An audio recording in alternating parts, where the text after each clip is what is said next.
ভার্সিটির প্রথম দিনে মাথায় সুন্দর করে হিজাব বেঁধে সুন্দর একটি মার্জিত পোশাক পরে প্রবেশ করে মেঘ। আশেপাশে তাকিয়ে দেখে এখানে যারা আছে তাদের সাথে সে খুব বেমানান। কারণ মেয়েদের যে ড্রেস আপ সেগুলো তার খুব অপছন্দের। সে বড়লোক বাপের কন্যা হলেও উশৃঙ্খল পোশাক তার কখনোই পছন্দ ছিল না। সে সবসময় মার্জিতভাবে চলাফেরা করতে পছন্দ করে।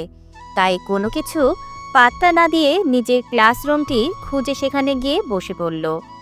কিছু সময় পর তার বন্ধু ও বান্ধবী চলে এলো।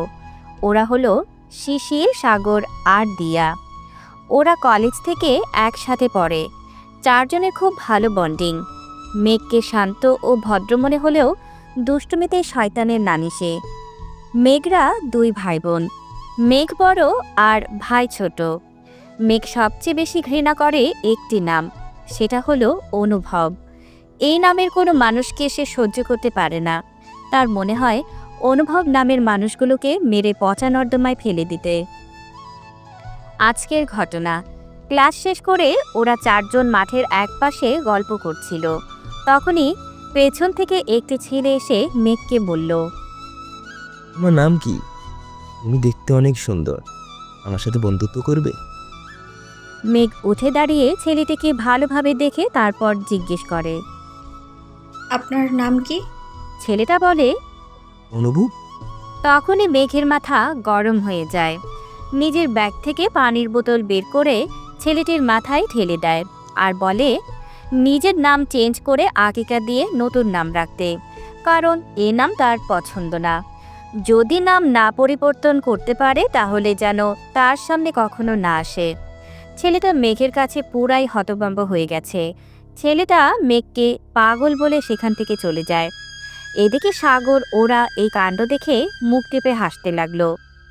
ওরা জানে এমনটাই হবে, কারণ এর আগেও মেঘ এমন অনেকবার করেছে।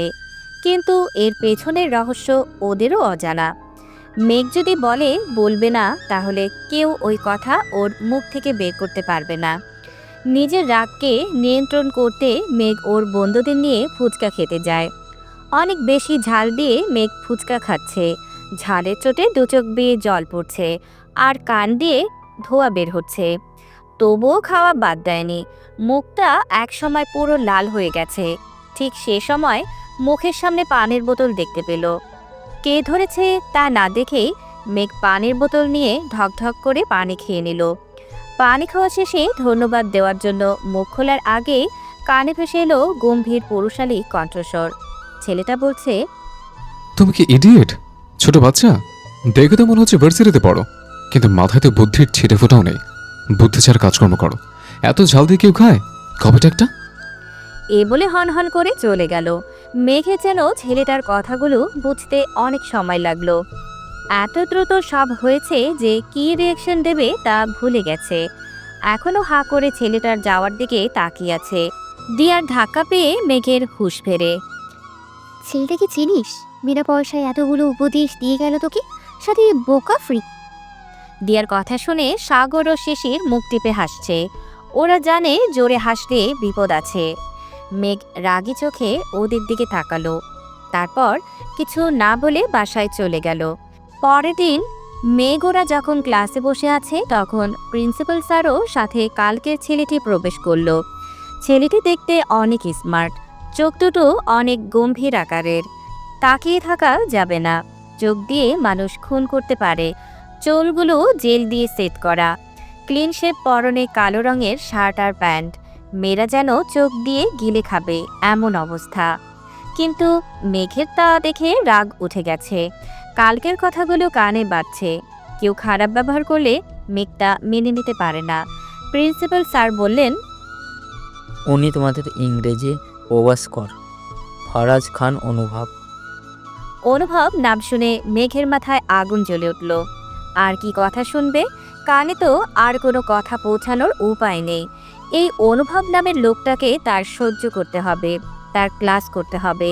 এটা কিভাবে মানা যায়? যে নামের মানুষ থেকে সে সর্বদা দূরে থেকেছে, ঘৃণা করেছে, আজ সেই নামের মানুষকে সম্মান দেওয়া এটা কখনো সম্ভব নয়। অনুভব মানে খারাপ মানুষ, যে কিনা মানুষদের আঘাত করতে পারে, মিথ্যা অপবাদ দিতে পারে, পরিবার ভাগ করতে পারে। তাদের সম্মান করা যায় না। চোখ বন্ধ করে বড় বড় শ্বাস নিতে থাকে মেঘ, নিজেকে শান্ত করার চেষ্টা যাকে বলে। দীর্ঘদিনের জমানো অভিমানটা এখন ঘৃণায় পরিণত হয়েছে। আপনজনের কাছ থেকে পাওয়া কষ্ট, মিথ্যা অপবাদ সহজেই ভোলা যায় না। তাই রাগটা কমাতে চাচ্ছে, কিন্তু মেঘ তা পারছে না। প্রিন্সিপাল স্যার তার কাজ শেষ করে চলে গেলেন, কিন্তু অনুভব তার কাজের দায়িত্ব পালনের জন্য রয়ে গেলেন। অনুভব তার পরিচয় দিতে লাগলেন, কিন্তু মেঘ তার দুনিয়ায় ব্যস্ত। অনুভবের কোনো কথা তার কান পর্যন্ত পৌঁছাচ্ছে না। যদি পৌঁছাতো তাহলে যে কি তা হতো আল্লাহ মালুম। অনুভব প্রথম দিন বলে সবার সাথে পরিচয় পর্ব শেষ করে নিচ্ছে। সবার নাম, কোথায় থাকে, কোথা থেকে পড়ে, এখানে ভর্তি হয়েছে ইত্যাদি বিষয়গুলো জিজ্ঞেস করছে। হঠাৎ অনুভবের চোখ গেল পেছনের দিকে বসা মেঘের ওপর। মেঘের চোখ মুখ লাল হয়ে আছে, দেখে বোঝা যাচ্ছে খুব রেগে আছে। ভালো করে খেয়াল করতে অনুভব দেখল মেয়েটা অত্যন্ত মায়াবী চেহারার অধিকারী। গোলগাল মুখে চোখ দুটো অনেক বেশি দৃষ্টিকারে। মুখটা অনেক চেনা জানা কারো সাথে মেলে, আগে কোথাও দেখেছে বলে মনে হচ্ছে। হঠাৎ তার কালকের কথা মনে হলো। তারপর মুখে বাঁকা একটা হাসি দিল, রাগের কারণটা বুঝতে পেরেছে বলে। সবাইকে জিজ্ঞেস করা শেষে যখন অনুভব মেঘকে জিজ্ঞেস করতে এলো, তখন মেঘ অনুভবকে বলল, আমি একটু বাইরে যাব, কাজ আছে। এ বলে বাহিরে চলে গেল। আসলে মেঘ দুষ্ট কিন্তু বেয়াদব না, তাই নিজের রাগ আর জেদ বজায় রাখতে বাহিরে চলে এলো। কোনো সিন ক্রিয়েট করতে চায় না সে। অনুভব মেঘের যাওয়ার দিকে হা করে তাকিয়ে রইল, আর মনে মনে ইডিয়েট বলে বকা দিল। তারও অনেক রাগ হলো। ঠিকভাবে ক্লাসটা শেষ করলো। অনুভব যাওয়ার পর দিয়া ওরা দ্রুত ক্লাস থেকে বের হয়ে গেল। ওরা জানে মেঘ অনেক রেগে আছে, মাঝে মধ্যে রাগের বশে নিজের হুঁশ হারিয়ে ফেলে। আজকের বিষয়টা যে সে কিভাবে হ্যান্ডেল করবে তা কেউই বুঝতে পারছে না। অনেকক্ষণ খোঁজাখুঁজি করার পর মেঘকে ওরা ক্যান্টিনে দেখতে পেল। মেঘ এক প্লেট কাঁচামরিচ নিয়ে বসে আছে বললে ভুল হবে, রাগ কমাতে সে কাঁচামরিচ খেয়ে যাচ্ছে। দেখ মেঘ বোন, এমন পাগলামো করিস না। এভাবে কাঁচামরিচ খেলে তো নিজেরই ক্ষতি হবে। একটু বোঝার চেষ্টা কর। দুনিয়াতে একটা নামে সব মানুষ খারাপ হয় না, ভালো মন্দ মিলেই তো মানুষ। একজনের রাগ অন্যজনের উপর কেন খাটাবি?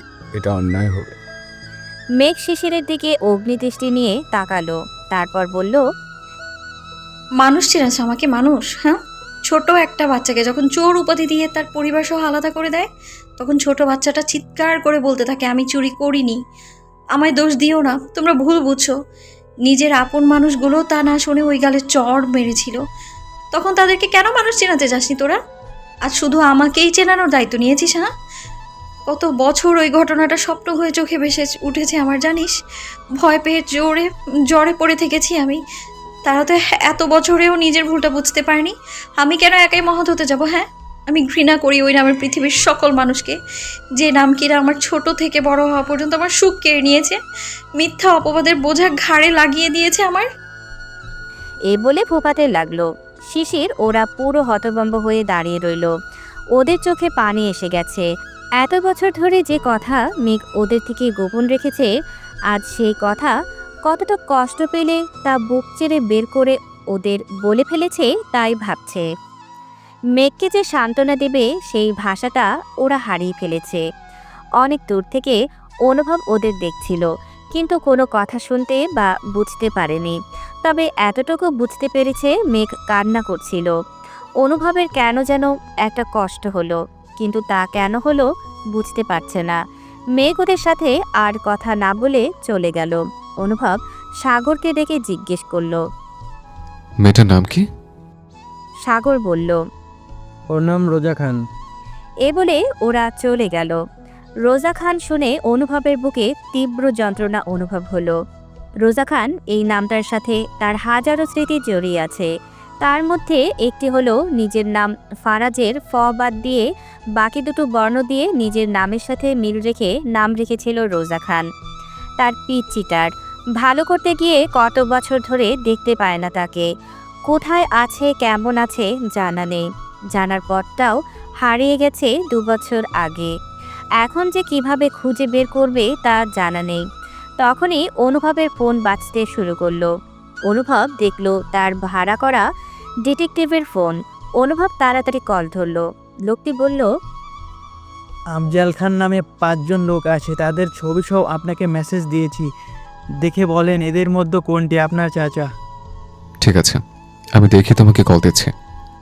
এদিকে মেঘ প্রত্যেকবারের মতো বাসায় গিয়ে নিজেকে শান্ত করার জন্য ওয়াশরুমে গিয়ে ঝর্ণা ছেড়ে সেখানেই বসে পড়ল। মেঘের আম্মু নামাজে ছিল বিধায় মেঘকে ঘরে প্রবেশ করতে দেখেনি। তিনি নামাজ শেষ করে উঠলে ময়নার মা তাকে বলে, আপাকে দেখলাম অনেক রাগ করে বাড়িতে ঢুকতে। আপনি আপার কাছে জলদি যান, না হলে আবার জ্বর বাঁধাবে। মেঘের আম্মু সাথে সাথেই মেঘের ঘরে প্রবেশ করলো। দেখলো ওয়াশরুমে পানি পড়ার শব্দ ভেসে আসছে। তিনি বারবার শব্দ করে মেঘকে ডেকে চলেছেন, কিন্তু কোনো সাড়া আসছে না। তিনি বুঝতে পারলেন মেয়ের কোনো কারণে ভীষণ মন খারাপ হয়েছে অথবা কষ্ট পেয়েছে। তাই দেরি না করে মেঘের বাবা আফজাল খানকে কল দিয়ে সব বললেন। আফজাল খানও দেরি না করে নিজ বাসার উদ্দেশ্যে ছুটলেন। প্রায় 1 ঘন্টা পর তিনি তার ছেলে রিফাতকে নিয়ে বাসায় আসলেন। ওয়াশরুমের দরজা ভেঙে মেয়েকে বের করে নিয়ে আসলেন। দীর্ঘ সময় পানির নিচে বসে থাকার কারণে সারা শরীর ফ্যাকাশে হয়ে গেছে। ইমার্জেন্সিভাবে চিকিৎসার ব্যবস্থা করা হলো। মেঘের মা সেই যে কান্না শুরু করছেন, এখনও থামার নাম নেই। মেঘের মা কান্না করতে করতে বললেন, আর কতদিন আমার মেয়েটা এভাবে কষ্ট পাবে? অনেক তো হলো, এ থেকে কি মুক্তির পথ নেই? আপনি কেন ওকে সত্যিটা বলছেন না? কোন সময় বা কার অপেক্ষায় আছেন? উত্তর কেন দেন না? আফজাল খান নীরবে চোখের পানি ফেলছেন, কোনো কথার উত্তর দিচ্ছেন না। রিফাত এসে বাবার কাছে দাঁড়িয়ে বলতে লাগলো, আপু, এইভাবে মানায় না। আমি আপুর হাসি দিতে চাই, তুমি কিছু করো বাবা। আফজাল খান কিছু না বলে মাথা নিচু করে সেখান থেকে চলে গেলেন। এদিকে অনুভব মেসেজ চেক করে তার কাঙ্ক্ষিত ব্যক্তির ছবি দেখতে পেরে ভীষণ খুশি হলো। সে তাড়াতাড়ি কল করে বলল, যে আফজল খানের ছবি আমি দিয়েছি তার সব তথ্যই 2 দিনের মধ্যে আমি চাই। লোকটি জি স্যার বলে ফোন রেখে দিল। পরের দিন সাগরের প্রথম ক্লাস ছিল না, তাই ও লেটে আসবে। দিয়া আর শিশির ক্লাস করছে, মেঘও আসেনি। মেঘের বন্ধুরা ওকে কখনো মেঘ বলে ডাকে না, মেঘও বলে ডাকে। দ্বিতীয় ক্লাস ছিল অনুভবের। অনুভব ক্লাস নিচ্ছিল। সাগর হন্তদন্তভাবে ক্লাসের সামনে এসে দাঁড়িয়ে অনুভবকে বলল, স্যার দুঃখিত, এখনই দিয়া আর শিশিরকে আমাদের লাগবে, ওদের বের হওয়ার অনুমতি দিন। অনুভব ভালোভাবে সাগরকে দেখতে লাগলো। বোঝা যাচ্ছে কোনো গুরুত্বপূর্ণ কাজ আছে। অনুভব সাগরের কাছে গিয়ে জিজ্ঞেস করল। কি হয়েছে? সাগর কান্না মিশ্রিত কণ্ঠে বলল, হাসপাতালে যেতে হবে। সাগরের কথা শুনে দিয়া মুখে হাত দিয়ে ফুপাতে শুরু করলো। অনুভব দিয়া আবার সাগরের দিকে তাকিয়ে বলল। কার কি হয়েছে? তখন পেছন থেকে শিশির বলল, সাগর ছোট, তোকে ফোন দিয়েছিল, এখনো ঠিকই আছে।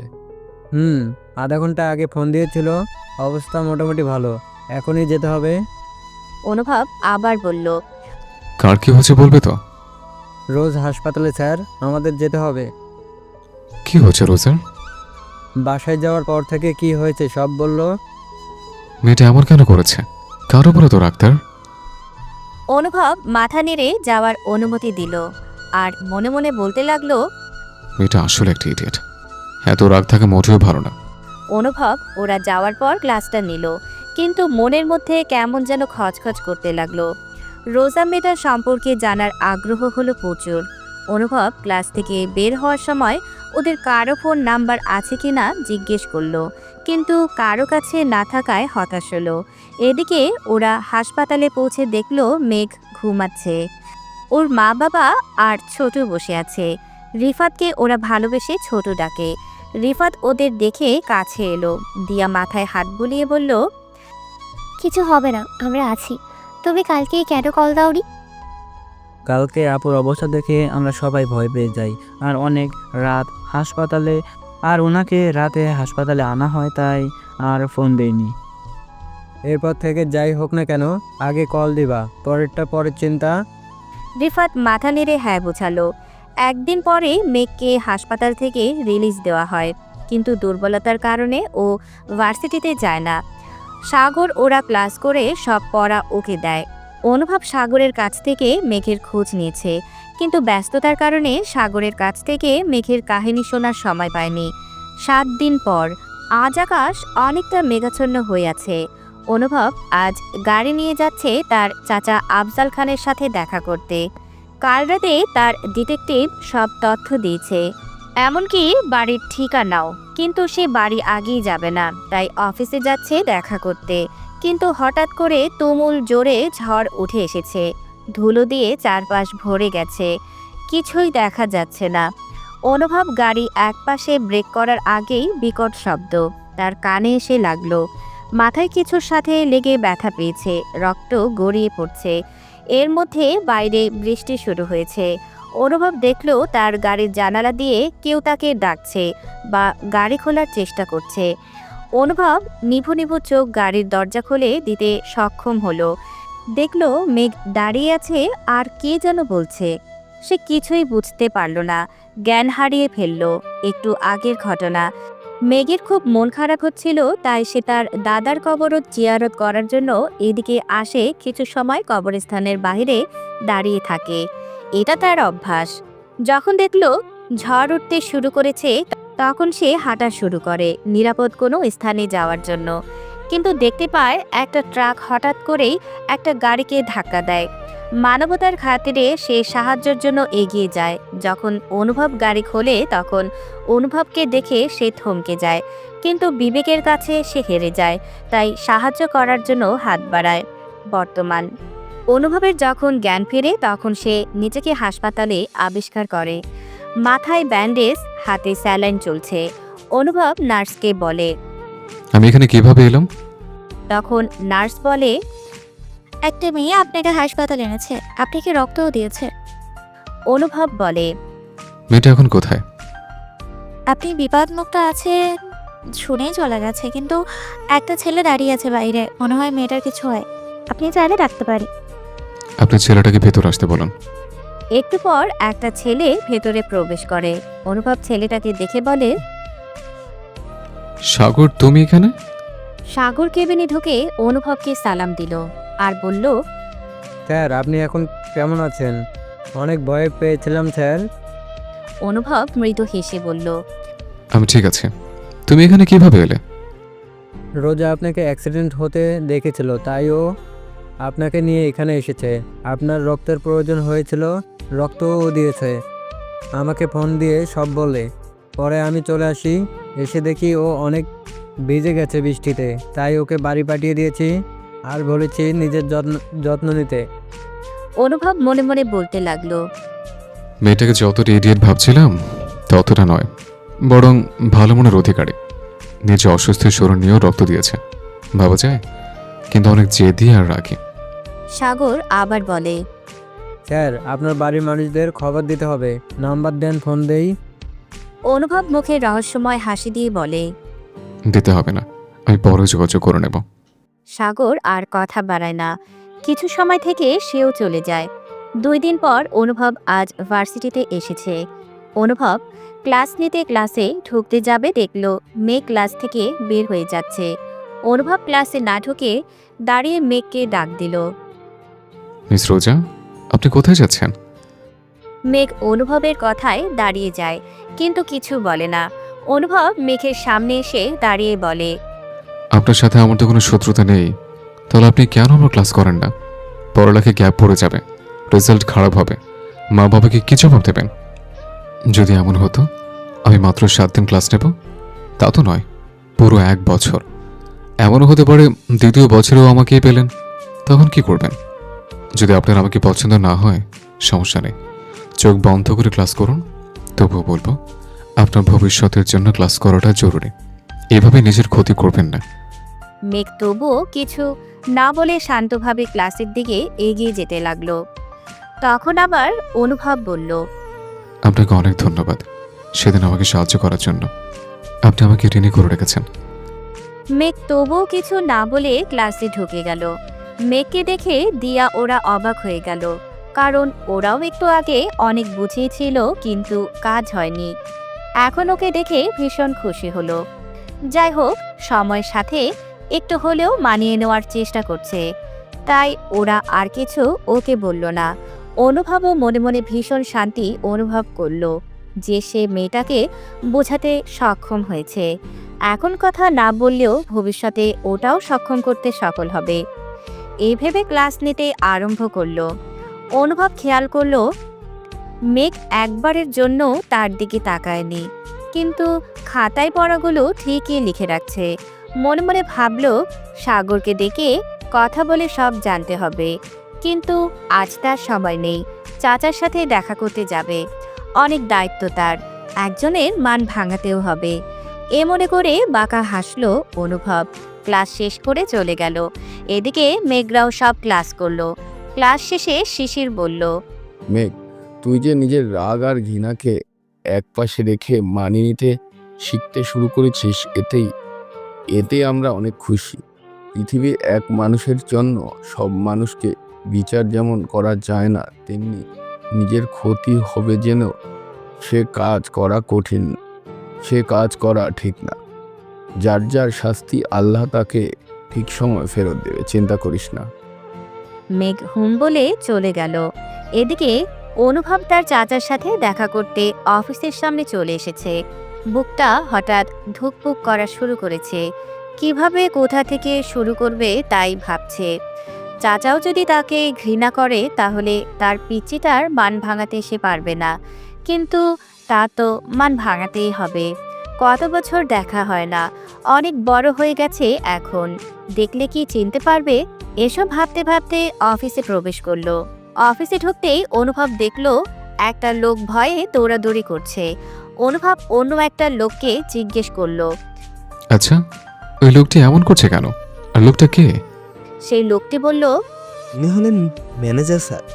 ম্যাডাম এসেছে তাই ভয়ে দৌড়াচ্ছে। ম্যাডাম এখন বুট মিটিং করবে, তাই এই অবস্থা। অনুভব আবার জিজ্ঞেস করলো, ম্যাডাম কে? এটা আফজল খানের অফিস না? জি, এটা তার অফিস, কিন্তু স্যার কাল বিকেলে ঢাকার বাইরে গেছে, 2 সপ্তাহ পরে আসবেন। এই তার মেয়ে মানে ম্যাডাম অফিস দেখাশোনা করবেন। ম্যাডামের বয়স কম হলেও বাবার সাথে থেকে অনেক বুদ্ধিমতী ও দক্ষ হয়ে উঠেছে। অনুভব মনে মনে চিন্তা করলো তার পিচ্চি বুড়িটা এত বড় হয়ে গেছে, অত কিছু শিখে ফেলেছে। এক নজর দূর থেকে দেখে যাই, তাই আবার বলল, আমি তো স্যারের সাথে দেখা করতে এসেছিলাম। যেহেতু তিনি নেই, তাহলে আমি কি ম্যাডামের সাথে দেখা করতে পারি? তার কথা শুনে লোকটি বলল, আজকে দেখা করা সম্ভব হবে না, আজ তিনি অনেক ব্যস্ত। তারপর মনে হয় একটু রেগে আছেন। আপনি বরং আপনার কার্ড দিয়ে যান, আমি আপনাকে কল দিয়ে জানাবো নি।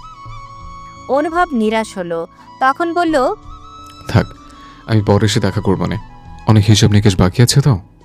এ বলে মুখটা ভার করে অনুভব অফিস থেকে বের হয়ে গেল। এদিকে মেঘ মিটিং শেষ করলো। তারপর মোটামুটি সব কাজ গুছিয়ে সিসিটিভি ক্যামেরা দিয়ে সারাদিনের সব কিছু চেক করতে শুরু করলো। কারণ তার বাবা আফজাল খান ওকে বলেছে যে মানুষকে বিশ্বাস করবা, কিন্তু অন্ধের মতো নয়। মানুষ আপন সেজে ছুরি চালায়, আর ব্যবসার ক্ষেত্রে চোখ মুখ কান সর্বদা সজাগ রেখে কাজ করতে হয়। বিপদ বলে কয়ে আসে না। বাবার থেকে সব গুণ সে শিখেছে, তাই বাবার নির্দেশ অনুযায়ী এটা প্রতিদিন সে করে। সিসিটিভি ক্যামেরা চেক করার সময় মেঘ দেখল একটা লোক তার কর্মচারীর সাথে অনেকক্ষণ কথা বলে চলে গেল, কিন্তু লোকটির মুখ দেখতে পাওয়া যায়নি। তারপর সে লোকটির মুখ দেখার জন্য বারবার টেনে টুনে ভিডিওটা দেখতেই দেখল এটা তার গুণধর অনুভব স্যার। অনুভবকে অফিসে দেখে মেঘের রাগ হলো। কেন রে, তুই কেন বারবার সঙ্গের মতো আমার সামনে আসবি? দুনিয়াতে কি মানুষ নেই আর? সেদিন বাবা রাত্রে তাকে বারবার বুঝিয়েছে, এভাবে নিজের ক্ষতি করে ক্লাস মার দিও না। সব পরিস্থিতিতে তোমাকে মানিয়ে চলতে হবে। তাছাড়া ব্যবসাটাও তোমাকেই সামলাতে হবে। মেয়ে হয়েছে বলে শুধু রান্না করবা তা নয়, সবার সেরা হতে হবে। বাবার কথাগুলো শুনে তাই সে অনুভবের কথা আর তার বাবার কথা মাথায় রেখে ক্লাস করেছে, কিন্তু নিজের জেদও বজায় রেখেছে। কিন্তু এখানে কেন এসেছে সেটা মানতে পারছে না। মেঘ তার ওই কর্মচারীকে ডেকে পাঠায় আর সব জিজ্ঞেস করে। কর্মচারীটি সব ঘটনা খুলে বলে। মেঘ এতে নিশ্চিত হয়েছে যে অনুভব জানে না যে এটা মেঘদের অফিস। তাকে ফলো করে সে এখানে আসেনি, কিন্তু কেন এসেছে সেটা তাকে জানতেই হবে। শুধু বাবা আসা পর্যন্ত অপেক্ষা। পরের দিন মেঘ ও তার বন্ধুরা ক্যান্টিনে বসে আড্ডা দিচ্ছে। অনুভবের ক্লাস আজ শেষ পিরিয়ডে। অনুভবও ক্যান্টিনে প্রবেশ করতে ওদের দেখে ফেলল। অনুভব গিয়ে ওদের সামনে দাঁড়িয়ে বলল, আমি কি তোমাদের সাথে বসতে পারি, যদি তোমরা কিছু না মনে করো? অনুভবকে দেখেই মেঘের রাগ হলো। উঠে চলে যেতে ইচ্ছে করছে, কিন্তু তা করল না। অনুভবের মতিগতি বোঝার চেষ্টা করছে, তাই ব্যাগ থেকে ইয়ারফোন কানে লাগিয়ে বসে রইল। অনুভবকে কিছু বলার আগে ওরা সবাই মেঘের দিকে তাকালো। দেখলো মেঘ নর্মাল আছে। তাই সাগর বলল, না স্যার, কোনো সমস্যা নেই, বসতে পারেন। অনুভব সাগরের পাশে বসে ওদের সাথে পড়াশোনা আর সাথে টুকিটাকি কথা বলা শুরু করলো। মেঘ একবারের জন্য অনুভবের দিকে তাকালো না। অনুভবও আগ বাড়িয়ে কথা বলেনি। আসলে অনুভব মেঘের হাবভাব বোঝার চেষ্টা করছে। কেন যেন এই মেয়েটাকে দেখার পর থেকে অজানা একটা টান আর কৌতূহল তার মধ্যে কাজ করে। তাই জানার ইচ্ছেটা আরও বেশি বেড়ে গেছে। আর ওই দিন মেয়েটা তার জন্য যা করেছে সেজন্য সে আরও বেশি ঋণী হয়ে গেছে। হঠাৎ মেঘের ফোন বেজে উঠল। ফোন হাতে নিয়ে মেঘ বলল, অফিসের ফোন, আমি একটু আসছি। এ বলে একটু দূরে চলে গেল। অনুভব যেন কানে কম শুনল। সাগরের দিকে জিজ্ঞাসা চোখে তাকালো। সাগর ব্যাপারটা বুঝতে পারল, তাই বলল, স্যার, ও পড়াশোনার পাশাপাশি জব করে, সেখান থেকেই কল এসেছে। এটুকু মেয়ে আবার জবও করে, কি চাকরি করে? আর ওর বাবা বা ভাই নেই? বাবা আছে, কিন্তু বড় ভাই নেই। তাছাড়া ওর বাবার ইচ্ছে মেয়েকেই কর্মটো বানাবে, যাতে জীবনে কোনো দিন কারো কাছে হাত পাততে না হয়। অনুভব মনে মনে ভাবল, আসলে কিছু বাবার চিন্তা ভাবনা সত্যি অন্যরকম হয়। মেয়েদের তারা বোঝা ভাবে না। প্রত্যেক বাবার উচিত এভাবে মেয়েদের উৎসাহ দেওয়া এবং নিজের পায়ে দাঁড়িয়ে স্বাবলম্বী করে গড়ে তোলা। অনুভব আবার মনে মনে বলল, আমার পেটচেটের মতো ওর অনেক গুণ আছে। সব রোজা নামের মেয়েগুলোর মধ্যে এত গুণ থাকে নাকি তার জানা ছিল না। একটু পর মেঘ এসে বলল, তোরা থাক, আমি ক্লাসে যাচ্ছি। তখনই শিশির বলল, মেঘ, আজ কয় তারিখ মনে আছে? যাবি না ওখানে? যাবো তো অবশ্যই, কিন্তু তোদের যেতে হবে না, কাকার সাথে যাব। এ বলে মেঘ চলে গেল। সাথে দিয়াও পিছনে এলো। তখন অনুভব বলল, শিশির ওকে মেঘ বলে ডাকলে কেন? ওর কি আরো কোনো নাম আছে? সাগর কিছু বলতে যাবে, তখনই অনুভবের কল আসলো। অনুভব বিরক্ত বোধ করলো, তবুও কলটা ধরে ওদের থেকে বিদায় নিল। এদিকে ক্লাস শেষ করে মেঘ তার ড্রাইভার চাচাকে নিয়ে কবরস্থানে গেল ওর দাদার কবর জিয়ারত করতে, সাথে পাশের এতিমখানার বাচ্চাদের জন্য কিছু জিনিস দিতে, যা মেঘ প্রতি মাসেই করে। এভাবে বেশ কিছুদিন কেটে গেল। অনুভব মেঘকে আরও বেশি করে খেয়াল করতে লাগলো। কি এক মায়া কাজ করে মেঘের মুখে। অনুভব এখন খেয়াল করেছে মেঘ তার ক্লাসে এখন আগের থেকে বেশ স্বাভাবিক হয়ে উঠেছে। মাঝে মধ্যে না বুঝলে প্রশ্ন করে, টুকিটাকি কথাও বলে। আজ সাগরের সাথে অনুভব বিকেলে একটা কফি হাউসে দেখা করতে চেয়েছে। তাই অনুভব তাড়াতাড়ি সব কাজ শেষ করে সেখানে যাওয়ার জন্য বের হয়েছে। যাওয়ার পথে দেখলো একটা মেয়ে পথের ধারে কিছু বাচ্চাকে চকলেট ও খাবারের প্যাকেট দিচ্ছে, কিন্তু মেয়েটার মুখ হিজাবের কারণে দেখা যাচ্ছে না। তবুও পেছন থেকে দেখে মনে হচ্ছে খুব চেনা কেউ, কিন্তু হাতে সময় ছিল না, বিধায় আর না দাঁড়িয়ে সে চলে গেল। সাগর আর অনুভব কফি হাউসে মুখোমুখি বসে আছে। অনুভব সংকোচ কাটিয়ে বলতে লাগলো, আচ্ছা, রোজা মেয়েটার সমস্যা কি? আমার সাথে ভালোভাবে কথা বলে না, কিন্তু অন্য সব স্যারদের সাথে তো ঠিকই কথা বলে। বলা যায় আমাকে এক প্রকার এড়িয়ে চলে, কিন্তু আমার জানা মতো আমি তো তেমন কোনো কাজ করিনি। সাগর হাসি দিয়ে বলতে লাগলো, আসলে মেঘু আপনার উপর না, আপনার নামের উপর বিরক্ত, এজন্য এমন করে। তুমি ওকে মেঘ বলছো কেন? এই দিন শিশুরতে মনে হয় এটাই বলছিল। ওর কি আরো নাম আছে?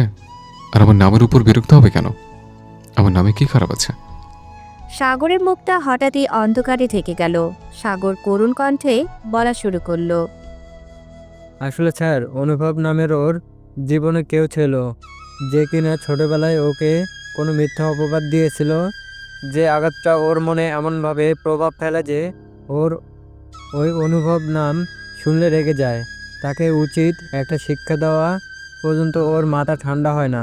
তাই আপনাকে সম্মান দেখাতেও পারছে না, আবার নিজের রাগও মেটাতে পারছে না, এই জন্য এমন করছে। কিন্তু জানেন স্যার, ওর মনটা অনেক ভালো। নিজের মানুষের সমস্যাগুলো সব বলার আগেই সমাধান করে দেয়। ওর দাদু মারা যাওয়ার পর থেকে আরও কেমন জানি হয়ে গেছে। ওর দাদুকে অনেক বেশি ভালোবাসতো, কিন্তু কখনো দাদুকে দেখতে যায়নি। কেন জানি সেটা আমরা জানি না। দাদু মারা যাওয়ার আগে আর নিজেকে ধরে রাখতে পারেনি, হাসপাতালে ছুটে গিয়েছিল। তারপর থেকে কেমন জানি হয়ে গেছে। এদিকে সাগরের কথা শুনে অনুভবের হাত পা ঠান্ডা হয়ে গেছে। মুখের ভাষা যেন হারিয়ে ফেলেছে। নিজেকে এতটা অসহায় কখনো অনুভব করেনি। তার আর বুঝতে বাকি নেই এটাই তার পিচ্চি। তবুও নিজেকে স্বাভাবিক ও শান্ত রেখে কাঁপা গলায় বলল, ওর পুরো নাম কি? আর ওর বাবার নাম কি? রোজা খান মেঘ। আমরা ওকে সবাই মেঘু বলে ডাকি। আমরা ছাড়া মেঘু নামে কেউ ডাকুক এটা ওর পছন্দ না, তাই মেঘ নামটা কাউকে বলা হয় না। ওর বাবার নাম আফজাল খান, দেশের বিখ্যাত ব্যবসায়ীদের মধ্যে একজন, কিন্তু ও নিজের বাবার অফিসে বেতনভুক্ত কর্মচারীদের মতো চাকরি করে। সবকিছু শুনে অনুভবের চোখে আনন্দে ও কষ্টে চোখে জল এসে গেছে। নিজের চোখের পানিটুকু অতি গোপনে আড়াল করে রেখেছে। সাগর অনুভবকে খেয়াল করতে বলল, স্যার, আপনি ঠিক আছেন? আপনাকে কেমন জানি লাগছে। অনুভব মাথা নেড়ে বলল। না, ঠিক আছে। অনুভব আরও কিছু বলতে যাবে, তার আগে সাগর বলল। মেঘু এখানে। অনুভব সাগরের কথা শুনে মাথা ঘুরিয়ে পিছনে তাকালো, দেখলো মেঘ একটা ছেলের সাথে হেসে হেসে ভেতরে প্রবেশ করছে। ছেলেটা দেখতে বেশ হ্যান্ডসাম আর সুন্দরও। তারপর অনুভব মেঘের দিকে তাকালো, দেখলো ছেলেটার সাথে বেশ খুশি মনে কথা বলছে। মেঘের পোশাক খেয়াল হতেই অনুভব বুঝলো তখন রাস্তায় যে মেয়েটাকে ওর চেনা মনে হয়েছিল সে মেয়েটা আর কেউ ছিল না, সেটা মেঘই ছিল। ছেলেটার সাথে মেঘ অন্যদিকে গিয়ে বসলো। মেঘ ওদের খেয়াল করেনি। অনুভবের ভাবার মাঝে সাগর বলল, স্যার, এখন তাহলে আমি আসি। তখন অনুভব বলল, মেঘের সাথে ছেলেটাকে তুমি চেনো? কে ছেলেটি? সাগর মুখে আনন্দের হাসি ফুটিয়ে বলল, শুভ ভাইয়া। তার নামটা শুভ না, শুধু উনি মানুষটাই অনেক শুভ মেঘের জন্য। মেঘ শুভ ভাইয়া বলতে অজ্ঞান। ওর বাবার বন্ধুর ছেলে 1 মাসের জন্য ইতালি গিয়েছে, আজই মনে হয় ফিরেছে। স্যার, তাহলে আমি এখন ওদের কাছে যাই। আর একটা কথা, আমি যে আপনার এত কথা বলেছি প্লিজ কাউকে বলবেন না। এটা। অনুভব মাথা নেড়ে হ্যাঁ বোঝালো। সাগর ওদের কাছে চলে গেল, কিন্তু ওই ছেলের সাথে এত হাসাহাসি মেঘের অনুভব তা সহ্য করতে পারছে না। তার পিচ্চিটার বিশেষ কেউ এটা ভেবেই মাথা ফেটে যাচ্ছে। মেঘ আর শুভ টেবিলে বসে হাসাহাসি করছিল। তখন সাগর ওদের সামনে গেল। সাগরকে দেখে শুভ বলল, আরে ইয়াং ম্যান, তুমি কোথা থেকে এলে? কেমন আছো? আর বাকি দুইজন কই? একসাথে কয়টা প্রশ্ন করবেন ভাইয়া? আগে তো বসতে বলবেন, তা না করে জেরা শুরু করেছেন। আমি তো বেচারা মানুষ, একটা জিপ তো খুঁজে দিলেন না, কিন্তু নিজেরটা তো পাকা বন্দোবস্ত করেছেন। এটা কি ঠিক? এটা কি আমার দোষ? তোমরা এই যুগের পোলাপান হয়ে একটা জিএফ বানাতে পারলে না, সেটা তোমাদের ব্যর্থতা। এত সুন্দর চেহারা দিয়ে কি লাভ তাহলে? তখন সাগর আবার কিছু বলতে যাবে, তার আগেই মেঘ বলল, আরে থামো তোমরা, কথা বলার আর কিছু পাও না তোমরা? তুই এখানে কিভাবে? তোর তো এখানে থাকার কথা না। একটা কথা ছিল, তাই এখানে এসেছিলাম। তোদের দেখতে পেয়ে চলে এলাম। তো ভাইয়া কবে দেশে ফিরেছেন? আর দুজনকে দেখে মনে হচ্ছে কোনো ভালো খবর আছে। আর বলিস না, আজকে এসে আমাকে সারপ্রাইজ দিয়েছে আর বলেছে স্যার নাকি আর তর সইছে না, বাবা আসলে এঙ্গেজমেন্ট করবে আর 1 সপ্তাহ পর বিয়ে। দেখো মেঘ, ছোট ভাইয়ের সামনে আমার পেস্টিজ পাঞ্চার করো না। আমি খুব ভদ্র ছেলে, বিদায় হালাল করে পেতে যাচ্ছি, অন্য কিছু না। শুভর কথা শুনে মেঘ আর সাগর উচ্চস্বরে হাসা শুরু করলো, সাথে শুভ যোগ হলো। ভাইয়া আপনি কিভাবে পেটালেন আমি জানতে চাই, তাহলে আমি একটা জিএফ বানাতে পারবো। তাহলে আমি মেঘের দিকে তাকিয়ে ডেমো দেখাই, তুমি শিখে নাও। আচ্ছা ভাইয়া। শুভ মেঘের দিকে তাকিয়ে বলতে শুরু করলো। মেয়েদের কখন সুন্দর লাগে জানো? যখন তার চোখ হাসে। মেয়েদের কখন সুন্দর লাগে জানো? যখন তার চোখে মোটা করে কাজল দেয়। মেয়েদের কখন সুন্দর লাগে জানো? যখন তার চোখে মোটা চশমা পরা থাকে। মেয়েদের কখন সুন্দর লাগে জানো? যখন সে বিশ্বাসের চোখে কারোর দিকে তাকায়। মেয়েদের কখন সুন্দর লাগে জানো? যখন সে অশ্রু ভেজা মায়াবী চোখে তাকিয়ে থাকে। শুভ আরও কিছু বলতে যাবে, তখনই মেঘ হাত উঠিয়ে শুভকে বলতে লাগলো। আর প্রেম বাক্য শোনাতে হবে না, সব কয়টা বাদর আমার ঘাড়ে এসে পড়েছে, এগুলোর জ্বালায় একদম শেষ আমি। তুই তো দিলি সব মাটি করে। এত সুন্দর কথা শুনলে তো সব মেয়েরা প্রেমে পড়তে বাধ্য, আর তুই হলি আনরোমান্টিক করলার জুস। আমরা ভালো দেখে তোকে সাথে রাখছি, নিজেকে ধন্য মনে কর। এ বলে সাগর হাসা শুরু করলো। এদিকে আড়ালে বসে অনুভব সব কথা শুনছিল ওদের, আর রাগে ফেটে পড়ছিল। কেন এত রাগ হচ্ছে সে বুঝতে পারছে না, তবে এতটুকু বুঝতে পেরেছে পিচিটার জীবনে অন্য কেউ ভালোভাবে দখল করেছে, আর সাগরের কথা অনুযায়ী তার জন্য ঘৃণা, রাগ, অভিমান জন্মেছে। তা তাকে যে করেই হোক মেটাতে হবে। তার পিচ্চিটা যে তার বড় আদরের, এর জন্যই তো প্রথম দিন থেকেই একটা টান ও মায়া কাজ করছে, আগে যা কারো প্রতি কখনো হয়নি। খুব তাড়াতাড়ি তার পিচ্চিটার রাগ ও মান ভাঙাতে হবে।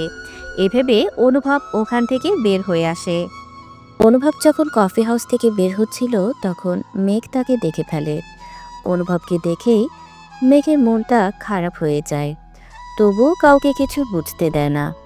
আরও বেশি কিছু সময় ওরা আড্ডা দিয়ে ওখান থেকে চলে যায়। এদিকে অনুভব চিন্তা করতে করতে মাথা গরম করে ফেলেছে, কোনো বুদ্ধি তার কাজ করছে না।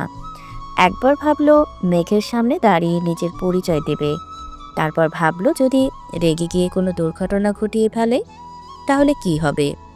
তাই শেষে বুদ্ধি বের করলো ওকে কিছুদিন জ্বালাবে, যাতে অতিষ্ঠ হয়ে ওর সাথে কথা বলতে রাজি হয়। তারপর বুঝিয়ে সব বলবে। চাচা ফিরে আসার আগেই সব করতে হবে, আর শুভর একটা ব্যবস্থা করতে হবে, তাও কৌশলে, যাতে কেউ সন্দেহ না করতে পারে। নিজের বুদ্ধিকে নিজেই পা দিতে লাগলো। পরের দিন ক্লাসে অনুভব মেঘকে ঘুরিয়ে ফিরিয়ে প্রশ্ন করছে, যাতে মেঘের রাগ হয়, কিন্তু মেঘ অনুভবের করা সব প্রশ্নের উত্তর সঠিকভাবেই দিচ্ছে। অনুভব উত্তর শুনে বেশ অবাক হয়েছে, কারণ মেঘ যে এত ভালো স্টুডেন্ট তা তার জানা ছিল না। কিন্তু মনে মনে বেশ শান্তি আর আনন্দ পাচ্ছে, তা মুখে প্রকাশ করলো না। এভাবেই ক্লাস শেষ করলো। ছুটির পর মেঘ যখন গাড়ির জন্য দাঁড়িয়েছিল তখন পেছনে অনুভব এসে দাঁড়িয়ে বলল, এখানে কি করো? বাসায় যাওনি? গাড়ি আসবে তাই দাঁড়িয়ে আছি। তা এখন কোথায় যাওয়া হবে, মানে কোন দিকে? মেঘ হাত দিয়ে ইশারা করে বলল, এদিকে। আমার ওইদিকে কাজ ছিল, কিন্তু কোনো কিছু তো চোখে পড়ছে না, কিভাবে যে যাব? তুমি কি আমাকে লিফট দেবে যদি কিছু না মনে করো? মেঘ কিছু বলল না, চুপ করে দাঁড়িয়ে রইল অনুভব। নীরবতার সম্মতির লক্ষণ মনে করে দাঁড়িয়ে রইল, কিছু বলল না।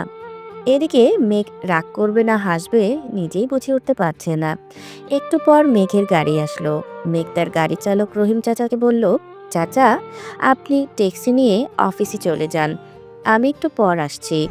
রহিম চাচা মাথা নেড়ে চলে গেল। তারপর মেঘ ড্রাইভিং সিটে বসে অনুভবকে বলল, আসেন, কোথায় যাবেন বলুন, আমি পৌঁছে দিচ্ছি। অনুভব তো পুরোই অবাক, এই পিচ্ছে মেয়ে ড্রাইভিং জানে? আরও কত কিছু যে জানতে হবে আল্লাহ মালুম। অনুভব ভয়ে ভয়ে গাড়িতে উঠল, কারণ মেঘের মতিগতি এখন ভালো লাগছে না। মেঘের এত সুন্দর ব্যবহার তার হজম হচ্ছে না। কিছু একটা তো চলছে মেঘের মাথায়, সেটা অনুভব করতে পারছে না। অনুভব গাড়িতে বসে আছে। মেঘ প্রথমে আস্তে করে গাড়ি চালালেও পরে অনেক দ্রুত গাড়ি চালানো আরম্ভ করে। অনুভব বলে, এত গতিতে গাড়ি চালানো ঠিক না। মেঘ বলে। আমি এর থেকেও বেশি জোরে চালাতে পারি, আপনি দেখতে চান? অনুভব বলে। দেখার ইচ্ছে নেই, এটাতেই খুশি আমি। মেঘ কিছু দূরে যেয়ে গাড়ি ব্রেক করে, তারপর বলে। আপনাকে এই জায়গা থেকেই তুলে নিয়ে গিয়েছিলাম, তাই আজ এর চেয়ে বেশি দূরে নিয়ে যেতে পারবো না। আপনি বরং নেমে যান। অনুভব আশেপাশে তাকিয়ে দেখলো এটা সেই জায়গা যেখানে অনুভবের অ্যাক্সিডেন্ট হয়েছিল। অনুভব বুঝতে পেরে মনে মনে হাসলো, তারপর বলল। এটা তো আমার গন্তব্য নয়, মাঝপথে ফেলে যাবে আমায়। আপনার গন্তব্য কোথায় সেটা আমার জানার ইচ্ছে নেই, তবে আমার গন্তব্যে আপনাকে সঙ্গী করছি না আমি, এটা মনে রাখবেন। অনুভব আর কথা বাড়ালো না, একটু সময়ের প্রয়োজন। ভুল যেহেতু তার, সেহেতু সময় নিয়ে ঠিক করতে হবে, তাই কথা না বাড়িয়ে নেমে পড়ল আর মেঘ দ্রুত গাড়ি নিয়ে জায়গা ত্যাগ করলো। অনুভব গাড়ি থেকে নেমে হাসতে লাগলো। জায়গাটা ওর দাদার কবরস্থানের কাছেই, তাই দেরি না করে দাদার কবর জিয়ারত করতে গেল। কবর জিয়ারত করে দাদার কবরের সামনে দাঁড়িয়ে বলতে লাগলো। তোমার নাতনিকে তো তুমি বেশি ভালোবাসতে, সবসময় তার সাপোর্ট করতে, কিন্তু একদিন আমার সাপোর্ট কি করলে তোমার নাতনি তোমার সাথে কথা বলা, এমনকি দেখা করাও ছেড়ে দিল। নিজেকে মাঝে মধ্যে অনেক বেশি দোষী মনে হয়। তোমার নাতনির যে জেদ আর রাগ, বাবারে আমি যে কী করে তার মান ভাঙাবো বুঝতে পারছি না। তো ওই মনটা কিন্তু অনেক নরম, যতই রাগ দেখাক না কেন ভালো গুণগুলো ঠিকই প্রকাশ পায়। তুমি তো সবসময় চাইতে যেন ঘরের ছেলে মেয়ে ঘরে যেন থাকে, কিন্তু তোমার নাতির মনে আমার জন্য কোনো ভালোবাসা নেই। তার জীবনে বিশেষ কেউ এসেছে, তার সাথে সে অনেক হ্যাপি থাকবে। তবু আমি শেষবার একটা চেষ্টা করে যাব, শুধু দেখতে চাই ঘৃণার জায়গাটা কি এতটা বড় হয়েছে কিনা, যেখানে ভালোবাসার স্থানটাই ঘৃণা দিয়ে ঢেকে ফেলেছে। এটুকু বলে অনুভব চুপ করে দাঁড়িয়ে রইল। এদিকে অনুভব যে দাদার কবরের সামনে দাঁড়িয়ে আছে তা মেঘ দেখে ফেলেছে, কারণ গাড়ি নিয়ে চলে যাওয়ার পর হঠাৎ দাদার কথা মনে হতেই আবার চলে আসে। আসার পর এই দৃশ্য দেখতে পায়। এই দৃশ্য দেখে মেঘের আর বুঝতে বাকি থাকে না এটা তার সেই বিখ্যাত চাচাতো ভাই, যার জন্য এতটা কষ্ট সে পেয়েছে। কিন্তু অনুভবকে দেখে তার কোনো রাগ বা ঘৃণা হচ্ছে না, বরং হাসি পাচ্ছে, তা কেন সে জানে না। বেশ কিছু সময় সে ভালো করে দেখে নিয়ে চলে গেল, যাতে অনুভব তাকে না দেখতে পারে। মেঘ অফিসে এসেও কাজে মন দিতে পারছে না। কেন এত বছর পর ফিরে এসেছে তার অনুভব ভাই, তাও আবার সখ্যতা করতে চাইছে, কেন বারবার কথা বলতে চাইছে, উদ্দেশ্যটা কি? আবার সেদিন বাবার সাথেও দেখা করতে চাইছে, তাকে কেন ফলো করছে, তাকে দেখেও কেন রাগ বা ঘৃণা করতে পারছে না। সব মিলেই নিজেকে এলোমেলো লাগছে। মেঘ নিজেকে অনেক কষ্টে শান্ত করে তারপর মনে মনে ভাবলো সে আগ বাড়িয়ে কোনো কিছু করতে যাবে না। অনুভব ভাই তার কি করতে চাইছে তা আগে বুঝতে হবে, তাহলে সব কেনর উত্তর মিলবে। মেঘের ভাবনার মাঝেই শুভ কল করেছে। মেঘ রিংটোন শুনে ভাবনা থেকে বের হয়ে এলো। ফোন রিসিভ করে মেঘ বলল। হ্যাঁ বলো। বল মানে, তুমি কোথায়? আমরা তো তোমার জন্য শপিং মলে অপেক্ষা করছি। সরি, আমি আজ আসতে পারবো না। আজ তোমরা শপিং করো, কাল আমি পাক্কা তোমাদের সাথে যোগ হব। প্লিজ বোঝার চেষ্টা করো। আচ্ছা ঠিক আছে, তুমি সাবধানে থেকো, প্রয়োজনে কল দিও। এ বলে শুভ ফোন রেখে দিল। পরের দিন ক্লাসে মেঘ খেয়াল করলো অনুভব তাকে ঘুরে ফিরে দেখছে, কথা বলার জন্য সুযোগ খুঁজছে, কিন্তু মেঘ পাত্তা দিচ্ছে না। ক্লাস শেষ করে ওরা ক্যান্টিনে বসে আছে। মেঘ কফির কাপ উঁচু করতেই কাপের নিচে একটা চিরকুট পেল। চিরকুটটা দেখে মেঘ বেশ অবাক হলো, কারণ এর আগে এমনটা কখনো সে পায়নি। তুমি যতই আমাকে ঘৃণা করবে ততই তুমি আমাকে কাছে পাবে, চোখ বন্ধ করলেও চোখ খুললেও। চিরকুটটা পরে মেঘ তবদা খেয়ে আছে। কে এমন চিরকুট দেবে তাকে? সে তো তেমন কারোর সাথে মেশে না, তাহলে ঘৃণা করার তো প্রশ্ন ওঠে না। সে তো শুধু এটুকু ভেবে চোখ বন্ধ করে ফেলে সাথে সাথেই অনুভবের চেহারা ভেসে আসে। অনুভবকে কল্পনায় দেখতে চোখ বড় বড় করে তাকায়। তখনই দেখতে পায় অনুভব তাদের টেবিলের দিকে আসছে। মেঘের আর বুঝতে বাকি রয় না এটা কার চিরকুট। মেঘ কোনো প্রতিক্রিয়া দেখায় না, এমনভাবে থাকে যেন কিছুই হয়নি। অনুভব ওদের কাছে আসতেই সবাই সালাম দেয়। অনুভব বলে, তো তোমাদের কি খবর? স্যার সব খবর ভালো, আপনি ভালো আছেন তো? হ্যাঁ ভালো আছি। তা এত খুশি কেন তোমরা? মনে হয় কোনো খুশির কথা আলোচনা করছিলে। আসলে স্যার সামনে একটা বিয়ের দাওয়াত আছে, তাই আমরা কি করব তা নিয়ে আলোচনা হচ্ছে। বাহ, এই যুগের মেয়ে হয়েও তোমরা আগের যুগের মেয়েদের মতো এত তাড়াতাড়ি বিয়ে করে নিচ্ছ, নিজের পায়ে না দাঁড়িয়ে। এতগুণ থাকতেও কোনো কাজ হলো না। অল্প বয়সে প্রেম করলে যা হয়। স্যার, কার বিয়ে নিয়ে আলোচনা হচ্ছে আপনি জানেন? কেন না জানলে কি খুশি হতে তোমরা? জেনে কি ভুল করলাম নাকি? মেঘ এতক্ষণ অনুভবের কথাগুলো খুব মনোযোগ দিয়ে শুনছিল, তাই এখন বলে উঠল, জানলে তো এভাবে বলার কথা ছিল না, কথাটা আরো সুন্দর হতে পারতো। আপনার বয়স কত হলো মেঘ? 20-এর একটু বেশি। এর মধ্যে অনেক কিছু শিখে ফেলেছেন, দেখি বিয়েটাও করে ফেলেছেন। আর সেটা বলে অপরাধ হয়ে গেল। ভার্সিটিতে 2 বছর পরেই না হয় বিয়ে করতেন, তবু মানাতো। সাগর কিছু বলতে যাবে তখনই মেঘ হাত উঁচু করে বলল। আমি কথা বলছি, তুই চুপ থাক। সাগর আর কিছু বলল না। মেঘ তখন আবার বলা শুরু করলো। আমার বিয়ে কখন করব, কাকে করব, সেটা আমার ব্যক্তিগত বিষয়। আপনি এর মধ্যে না বলেই খুশি হব আমি। আর হ্যাঁ, দাওয়াত তো পাননি, দাওয়াত কার্ড ঠিক সময়ে পৌঁছে যাবে। উপহার আনতে ভুলবেন না কিন্তু। আমি কিন্তু এই বিষয়ে খুব হিসেবি। এই বলে মেঘ দ্রুত সেখান থেকে চলে গেল। মেঘ যেতেই অনুভবও বের হয়ে এলো। এদিকে ওদের দুজনের কাণ্ড দেখে শিশির, সাগর আর দিয়ার মাথায় হাত। ওরা বুঝতে পারছে না আসলে কি থেকে কি হলো। মেঘ বের হয়ে হাঁটা শুরু করেছে। রাস্তায় আজ গাড়ির জন্য দাঁড়ায়নি। পেছন থেকে চেনা একটা কণ্ঠস্বর ভেসে আসছে, তবুও মেঘের কোনো হুঁশ নেই। মেঘ হাঁটতে হাঁটতে একটা গাছের নিচে এসে বসলো, যেখানে তখন শুভ হন্তদন্তভাবে এসে পৌঁছালো। শুভ কিছু বলতে যাবে তার আগেই মেঘ বলল, ওই মানুষটা কি কোনো কাজ নেই, শুধু আমায় আঘাত করতে বারবার চলে আসে? আমি কি ক্ষতি করেছি তার? এ বলে ফুপ পাতে লাগলো। শুভ কিছু সময় চুপ থেকে বলতে লাগলো, সে তোকে আঘাত করে নাকি ভালোবাসে সেটাই তো বুঝতে পারলি না জীবনে। যদি বুঝতে পারতি তাহলে কষ্ট পেতি না। শুভর কথা শুনে মেঘ শুভর দিকে বড় বড় চোখ করে তাকালো। শুভ দীর্ঘ একটা নিঃশ্বাস ছাড়লো, তারপর বলতে শুরু করলো। তোকে আর অনুভবকে চিনি সেই ছোট্টবেলা থেকে। তোদের দুইজনের মনের কথা, মুখের কথা আমার থেকে ভালো কেউ বলতে পারবে না। আর তোর মনের কথা আমি চোখ বন্ধ করে বলে ফেলতে পারি। তুই এখন বড় হয়েছিস, বুঝলে বুঝবি, অনেক জ্ঞান আছে তোর মধ্যে। এখন বলতে পারিস আমি কি বলতে চাই। আসলে কথাগুলো অনেক আগে বলতে চেয়েছিলাম কিন্তু বলিনি, কারণ আমি দেখতে চেয়েছিলাম অনুভবকে দেখে তোর কি রিয়াকশন হয়। আমার ধারণাই ঠিক হয়েছে। এখন বলতে আর কোনো বাধা নেই। মেঘ ফ্যালফ্যাল করে শুভর দিকে তাকিয়ে আছে, কি বলতে চাইছে তাই বোঝার চেষ্টা করছে। শুভ মেঘের চোখের ভাষা বুঝতে পেরে বলল, চোখ দিয়ে গিলে খেয়ে ফেলবি আমায়, মাথা মোটা একটা। কথা মনোযোগ দিয়ে শোন। তুই অনুভবকে কখনো ঘৃণা করিসনি, যেটা ছিল সেটা শুধুই অভিমান। তুই ভেবেছিলি অনুভব এসে তোকে সরি বলবে, কিন্তু অনুভব আসেনি, বরং তোর সাথে কথা বলা বন্ধ করে দিয়েছিল। বাড়ি ছেড়ে যখন তোরা চলে আসিস তখন চেয়েছিলি, কিন্তু অনুভব নিজেকে বন্দি করে নিয়েছিল, কারণ তোর চোখের পানি ও দেখতে পারবে না বলে। এটুকু বলে শুভ একটু থামলো, তারপর আবার বলল, অনুভব কোনোদিন তোকে কষ্ট বা আঘাত দেওয়ার কথা মাথাও আনতে পারে না। তোকে আঘাত করার আগে সে নিজেকে আঘাত করা উত্তম মনে করবে, কিন্তু সেদিন কেন এমন করেছিল সেটা উত্তর আমার কাছে নেই। তবে আমি যতটুকু জানি তোর দাদা, বাবা আর অনুভব সব জানে। এই জন্যই তোর দাদা সেদিন অনুভবের পক্ষ নিয়েছিল, আর তোর বাবা কোনো প্রশ্ন না করে বাড়ি ছেড়েছিল।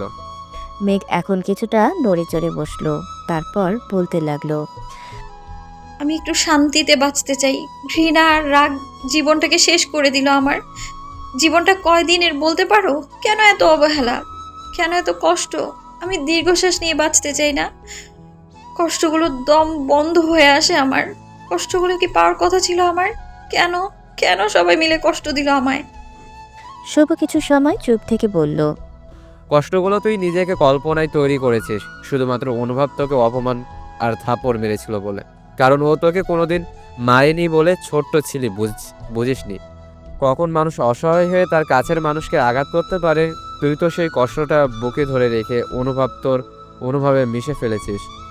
তোর অনুভবে যে তুমিটা আছে সেটা শুধুই অনুভব, তাও মনে হয় বুঝিস না। তুই অনুভবকে ভালোবাসিস নিজের থেকেও বেশি, এর জন্য ওকে দেখে তোর ঘৃণা বা রাগ হয়নি। মেঘ এখন পুরোই অবাক, কি বলছে তার শুভ ভাই।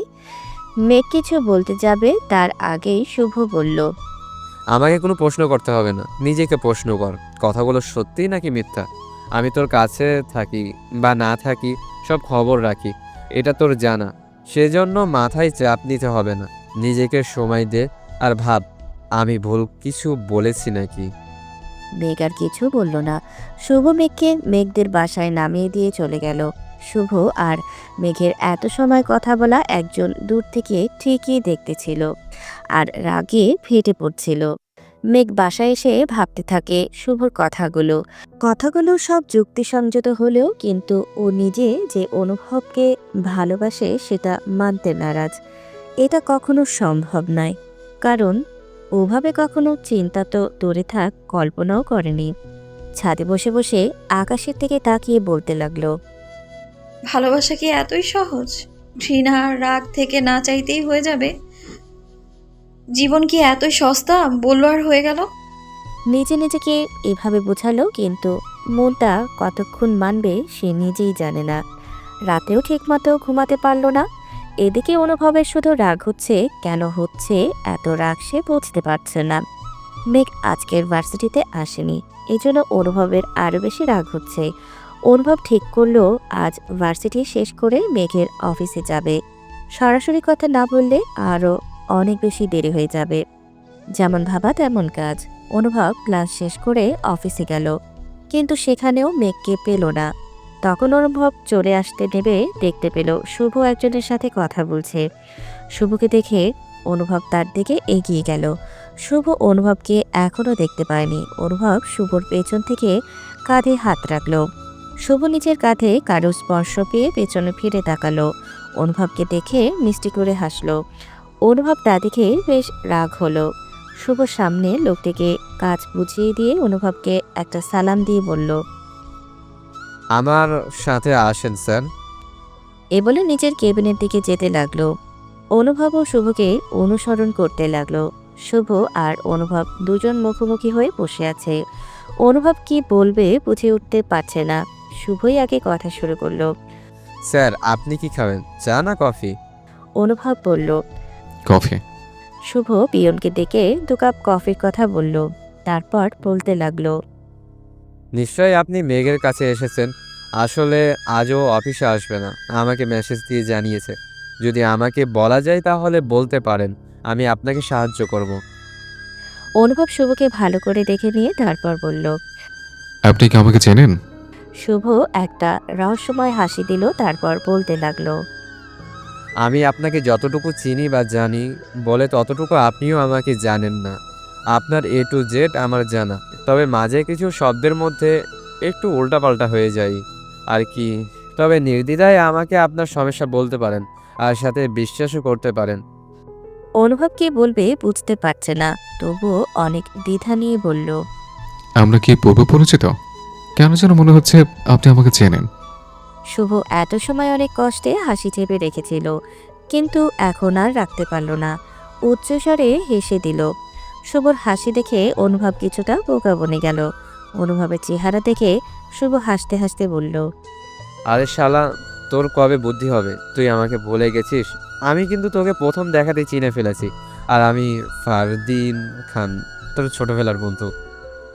শুভর মুখে ফারদিন নামটা শুনে অনুভব বেশ বড় একটা ঝাটকা খেল। সে ফারদিনকেও চিনতে পারেনি। তাহলে তোকে শুভ কেন বলে ওরা সবাই? আরে মেঘ আমাকে ভালোবাসবে শুভ ভাই বলে ডাকে, তাই ওর বন্ধুরাও বলে। আমি ওর সব বিপদে আপদে থাকি, তাই ভালোবেসে শুভ ডাকে। আমি ছাড়া কাউকে বিশ্বাস করতে পারে না বলে। শুভর কথাগুলো শুনে অনুভব হা করে তাকিয়ে রইল ওর দিকে। শুভ অনুভবকে দেখে বলল, এত চাপ নিতে হবে না মাথায়, কফি খা আগে, আমি সব খুলে বলছি। অনুভব তবুও শুভর দিকে কৌতূহলী দৃষ্টি নিয়ে তাকিয়ে রইল। শুভ আস্তে আস্তে বলতে লাগলো, তুই তো জানিস বাবা কোম্পানির চাকরি করতেও হঠাৎ কিছু লোক ক্ষিরজস্ত করে বাবাকে দোষ দিয়ে চাকরি থেকে বের করে দেয়। বাবা তখন দিশেহারা হয়ে পড়ে। শুনেছিলাম তোর বাবা শুনেছিলাম তোর দাদা বুদ্ধি দেয় বাবাকে তোর চাচার সাথে যোগাযোগ করতে, বাবাও তাই করে। তারপর সেখান থেকেই পরে তারা পার্টনারশিপ করে। আমি এগুলো আগে জানতাম না।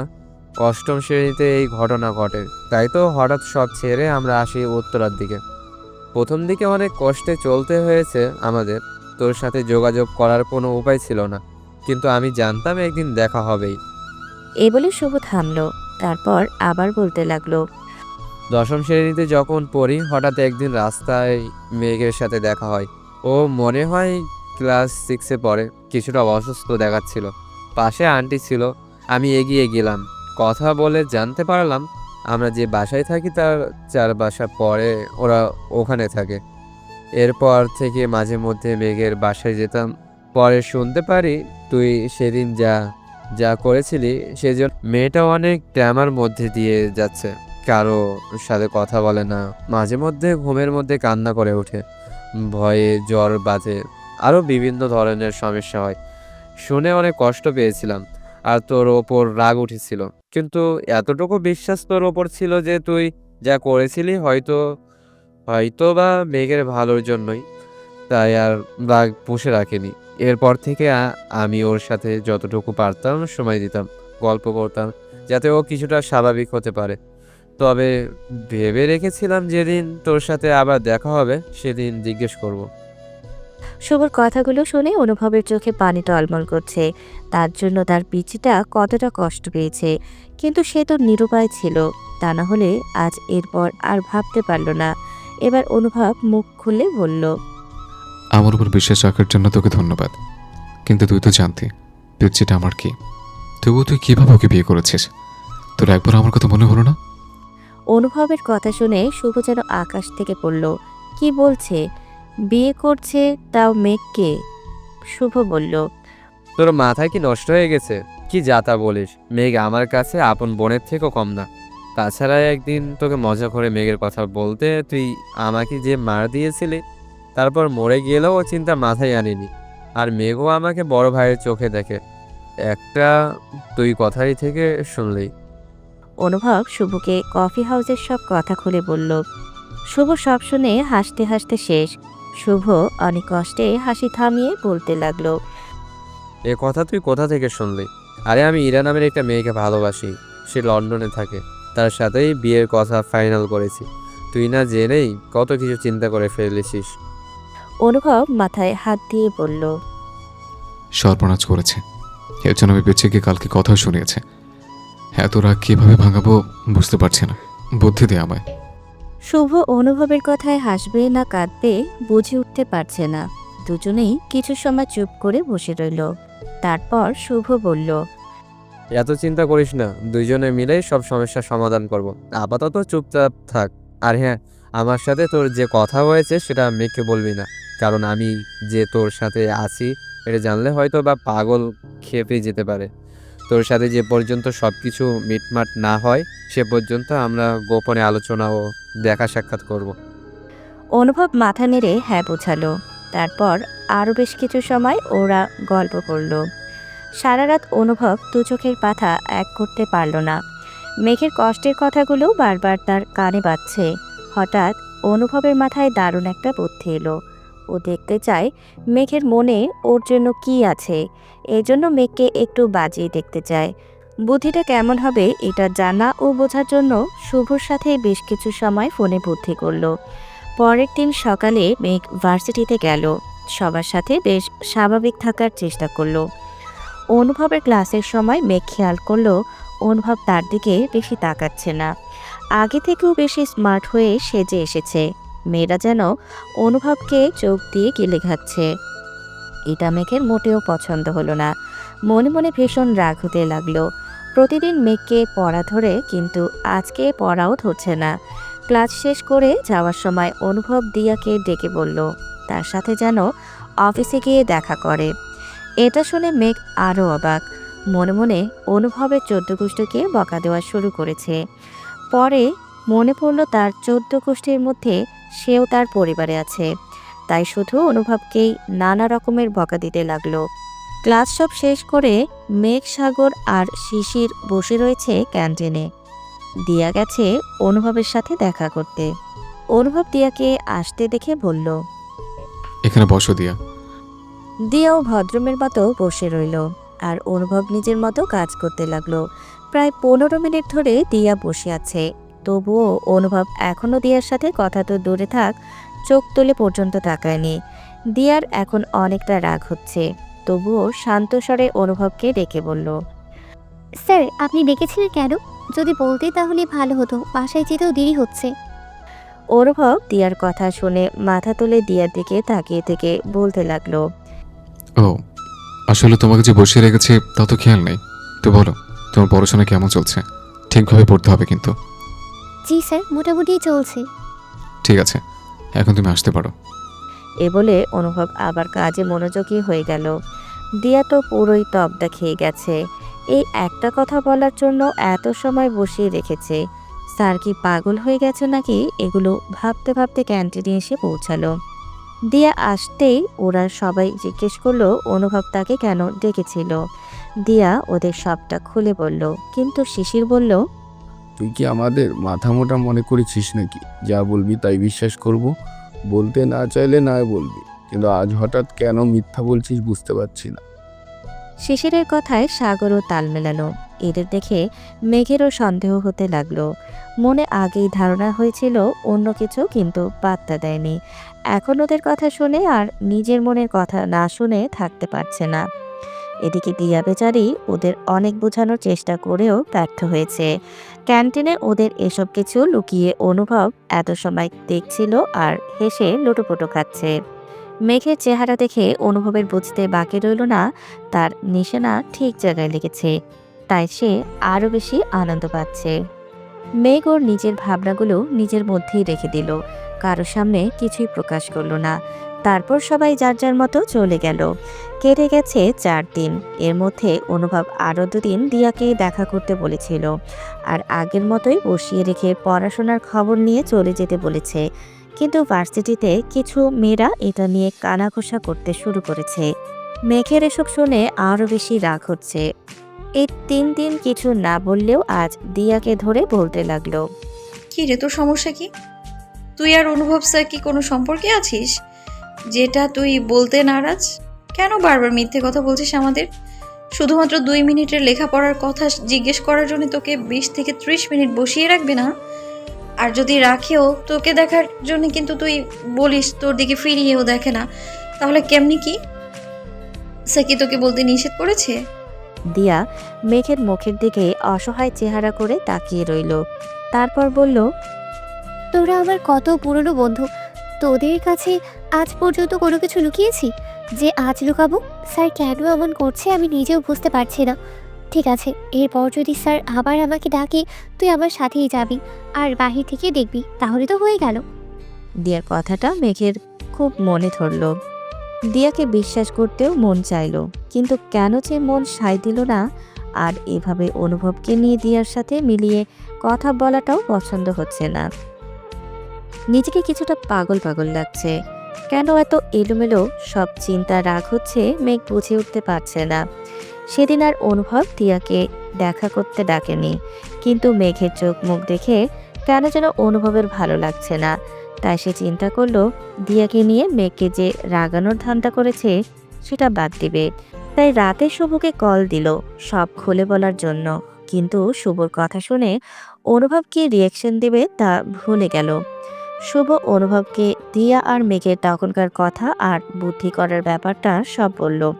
পরের দিন অনুভবের ক্লাস নেই, তাই অনুভব আজ ভার্সিটিতে অনেক পরে যাবে। যেটা ভাবা সেটাই করলো।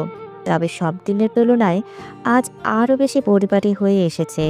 তা দেখে মেঘের রাগ আরও দ্বিগুণ হয়েছে। কেন এত সেজে আসতে হবে সেটাই তার মাথায় কাজ করে না। মনে মনে হাজারটা বকা দিল অনুভবকে। ক্লাস শেষ করে ওরা যখন চলে যাবে তখন পিয়ন এসে জানালো দিয়াকে অনুভব ডাকছে। দিয়া আর মেঘ একে অপরের মুখ চাওয়াচাওয়ি করলো। মেঘ সাগর আর শিশিরকে বলল, তোরা দুজন ক্যান্টিনে বস, শুভ ভাই আসবে, আমি একটু পর আসছি। ওরা মাথা নেড়ে চলে গেল। এদিকে দিয়া অনুভবের কেবিনে প্রবেশ করলো আর মেঘ বাহিরে দাঁড়িয়ে রইল। দিয়াকে বসতে বলে অনুভব মোবাইলে কিছু করতে লাগলো। 5 মিনিট না যেতে মেঘ কেবিনে উকি দেওয়া আরম্ভ করলো আর ভেতরে কি হচ্ছে বোঝার চেষ্টা করছে। অনুভব ফোন রেখে দিয়াকে বলল। তোমরা বড় হয়েছ, কিন্তু ম্যানার্স এখনো শেখোনি। দিয়া অনুভবের কথা শুনে চোখ বড় বড় করে তাকালো। অনুভব আবার বলল। আরিফিতে কারো কথা শোনা অবশ্যই কোনো ভালো অভ্যাস না, সেটা অবশ্যই জানো। মেঘ দরজার আড়াল থেকে কথাটা শুনে তেলে বেগুনে জ্বলে উঠল। তারপর অনুভব আবার বলল। দিয়া, তুমি কি কোথাও পোড়ার গন্ধ পাচ্ছ? আমার তো মনে হচ্ছে আশেপাশে কিছু পড়ছে। এই কথা শুনে দিয়া বেশ অবাক হলো, কারণ কোথাও থেকে ও পোড়ার গন্ধ বের হচ্ছে না। নিশ্চয়ই স্যার পাগল হয়ে গেছে। দিয়ার ভাবার মাঝে মেঘ হন হন করে অনুভবের কেবিনে প্রবেশ করলো। মেঘকে দেখে অনুভব মনে মনে বিজয়ের হাসি হাসলো, কিন্তু কিছুই মুখে প্রকাশ করলো না। মেঘকে ঢুকতে দেখে দিয়ার চোখ বড় বড় হয়ে গেল। দিয়া মনে মনে বলতে লাগলো। আজ এখানে এখন সিরোর হয়ে যাবে। আল্লাহ বাঁচাও, এই মেয়েছে রাগ। অনুভব মেঘকে দেখে বলল। কারো কেবিনে প্রবেশ করতে হলে অনুমতি দরকার হয়, সেটা জানো না তুমি? মেঘ রাগী কণ্ঠে বলল। আমি তো অনেক কিছুই জানি না, তাই তো শিখতে আর জানতে আসলাম। তার আগে আমাকে বলেন, আপনি যে দিয়াকে ডেকে নিয়ে এসে বসিয়ে রাখেন, সেটা নিয়ে মানুষজন যে কত কথা রটাচ্ছে তা কি আপনার জানা নেই? যদি জেনেই থাকেন তাহলে বলেন, আপনি যে কাজ করছেন সেটা কতটুকু ঠিক আর কতটুকু ভুল? অনুভব দিয়ার দিকে তাকিয়ে তারপর মেঘের দিকে তাকিয়ে হেসে বলল। আমার তো মনে হচ্ছে দিয়ার থেকে তোমার কাছে কথাটা বেশি গায়ে লেগেছে। সেটা কি দিয়ার জন্য নাকি অন্য কোনো কারণে? মেঘের এবার আরো রাগ হলো অনুভবের কথা শুনে, কিন্তু কোথাও না কোথাও অনুভব কথাটা ঠিকই বলেছে। তবুও সে দমে গেল না, রাগ দেখিয়ে বলতে লাগলো। দিয়া মেয়ে মানুষ, ওর কথা মাথায় রেখে জানতে এসেছি। আর আমি এও জানি দিয়া আপনাকে পছন্দ করে না, তাই জানাতে এসেছি কাহিনীটা কি আসলেই হচ্ছে।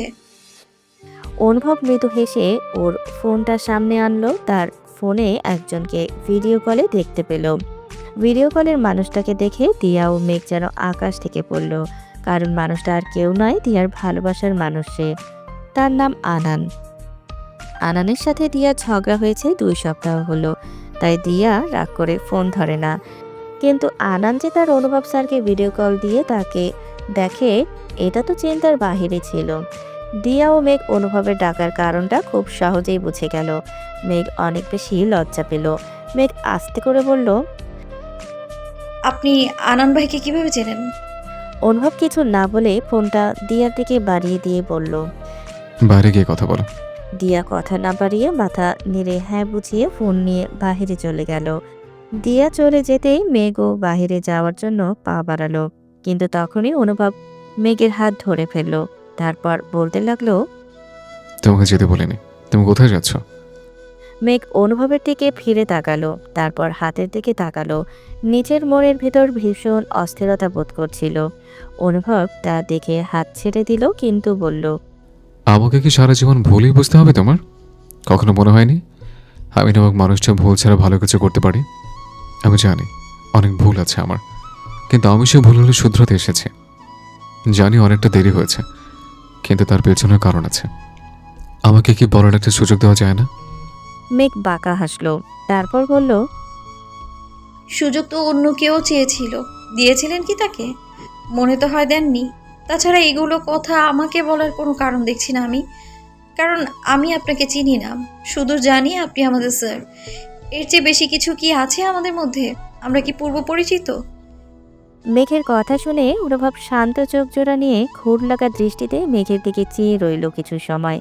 আপন মনে মেঘের চেহারা মুখস্থ করে নিল। মেঘও চেয়েছিল কিছু সময়, কিন্তু বেশ কিছুটা অস্বস্তি কাজ করছিল, কারণ এভাবে কখনো কারো দিকে তাকিয়ে থাকেনি। তাই যত তাড়াতাড়ি সম্ভব চোখ ফিরিয়ে নিল। অনুভব কিছু বলতে যাবে, তখনই দিয়া প্রবেশ করলো। তাই আর অনুভব কিছু বলল না। দিয়া ফোনটা অনুভবের হাতে দিয়ে বিদায় নিয়ে দুজনেই বেরিয়ে পড়ল। ওরা যেতেই অনুভব বলতে লাগলো। পূর্ব পরিচিত কিনা ঠিক আছে, কতটা পরিচিত তা তো দেখা হচ্ছে এবার। এখন যা হবে সামনাসামনি, আর কোনো লুকোচুরি নয়। অনেক হয়েছে, নিজেকে সত্যের মুখোমুখি করতে হবে। তাছাড়া সামনে মেঘের জন্মদিন, ওই দিনটা এবার আমি চাই আমার সাথেও কাটাক। তারপর আর কিছু না ভেবে কেবিন থেকে বের হয়ে গেল। এদিকে মেঘের মধ্যে কিছুটা লজ্জা আর ঘৃণাবোধ হচ্ছে নিজের প্রতি। কেন সে বাড়াবাড়ি করতে গেল? হুটহাট করে রাগ না করে শান্ত মাথায় কাজ করলো না, নিজের মাথায় চাটি মেরে বিড়বিড় করতে লাগলো। দিয়া মেঘকে উদ্দেশ্য করে বলল, অনেক বড় ভুল হয়ে গেছে রে, এমনটা করা ঠিক হয়নি। থাক বাদে, যদি কোনোদিন সুযোগ হয় স্যারের কাছে সরি বলে নেবনি। মেঘ কিছুই বলল না। ক্যান্টিনে গিয়ে দেখলো শুভও চলে এসেছে। ওরা সবাই শপিংয়ে যাবে। মেঘের যাবার কোনো ইচ্ছে ছিল না, তবুও বাধ্য হয়ে যেতে হলো। সবাই খুব আনন্দ নিয়ে শপিং করছে, কিন্তু মেঘ কিছুটা অন্যমনস্ক হয়ে আছে। শুভ সব বুঝতে পারছে কিন্তু কিছুই বলছে না।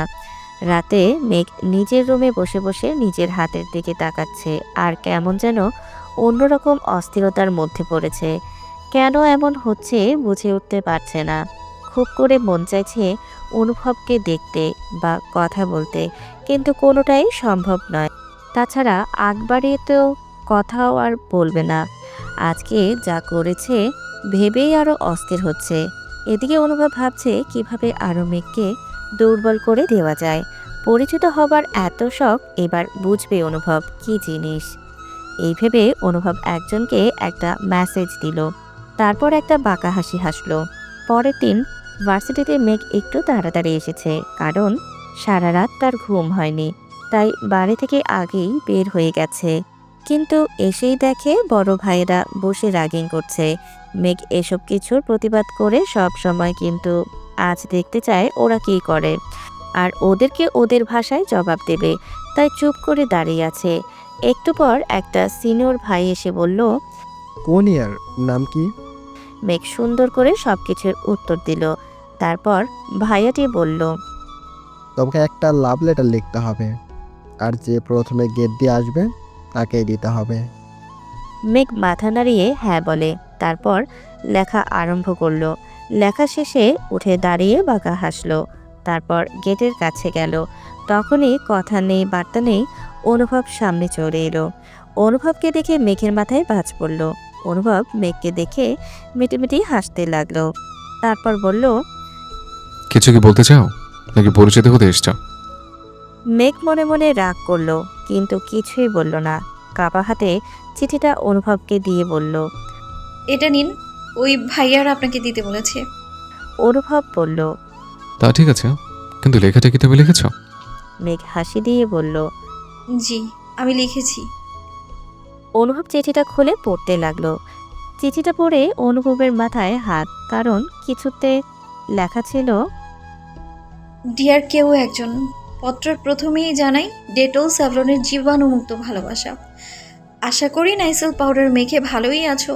আমি তোমাকে ডেরি মিল্কের মতো পছন্দ করি। তোমাকে দেখলে আইসক্রিমের মতো গলে যাই। তোমাকে ছাড়া আমার জীবন চায়না মোবাইলের মতো মূল্যহীন। আর কিছু লিখে তোমার ফেয়ার হ্যান্ডসাম ক্রিম মাখার মূল্যবান সময় নষ্ট করতে চাই না। আমি কোনোদিন পত্র লিখিনি, তাই যদি কোনো ভুল হয়ে থাকে তাহলে সার্ফ এক্সেল দিয়ে মুছে ফেলো। আর যদি হাসি আসে তাহলে পেপসোডিন দিয়ে দাঁত ব্রাশ করে নিও। আমার পত্র পড়ে যদি তোমার মাথা গরম হয় তাহলে নবরত্ন কুল তেল দিয়ে মাথা ঠান্ডা করে নিও। ইতি, পরিচয় হবার দরকার নেই। অনুভব বুকের বাম পাশে হাত রেখে বড় বড় নিঃশ্বাস নিচ্ছে। কি ভয়ঙ্কর চিঠি রে বাবা! বাপের জন্মে এমন চিঠি কেউ কোনোদিন দেখেছে বলে মনে হয় না। চিঠি পড়ে সে এতটাই হতভম্ব হতবিহ্বল হয়ে গিয়েছিল যে মেঘ যে তার সামনে থেকে চলে গেছে সে খেয়ালই করেনি। তবুও চিঠিটা খুব যত্ন করে বুকের বাম পাশে ভাঁজ করে রেখে দিল। তারপর মনে মনে বলল, ও কি কোনোভাবে বুঝে গেছে যে এটা আমার প্ল্যান ছিল? তা না হলে শেষে এমন সম্বোধন কেন করলো?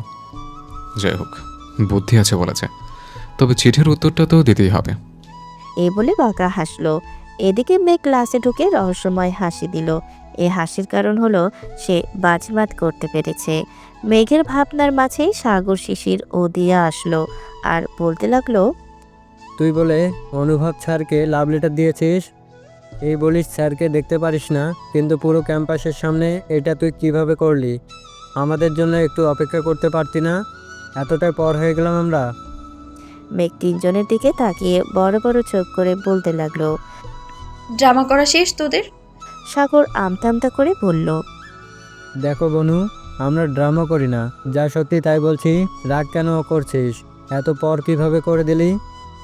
মেঘ রাগের লোক নিয়ে সাগরের দিকে তাকিয়ে হাত বাড়িয়ে সাগরের কান ধরে বলল, তোরা এত খবর পেয়েছিস অথচ আমি এটা কেন করেছি সেটা তোরা জানিস না।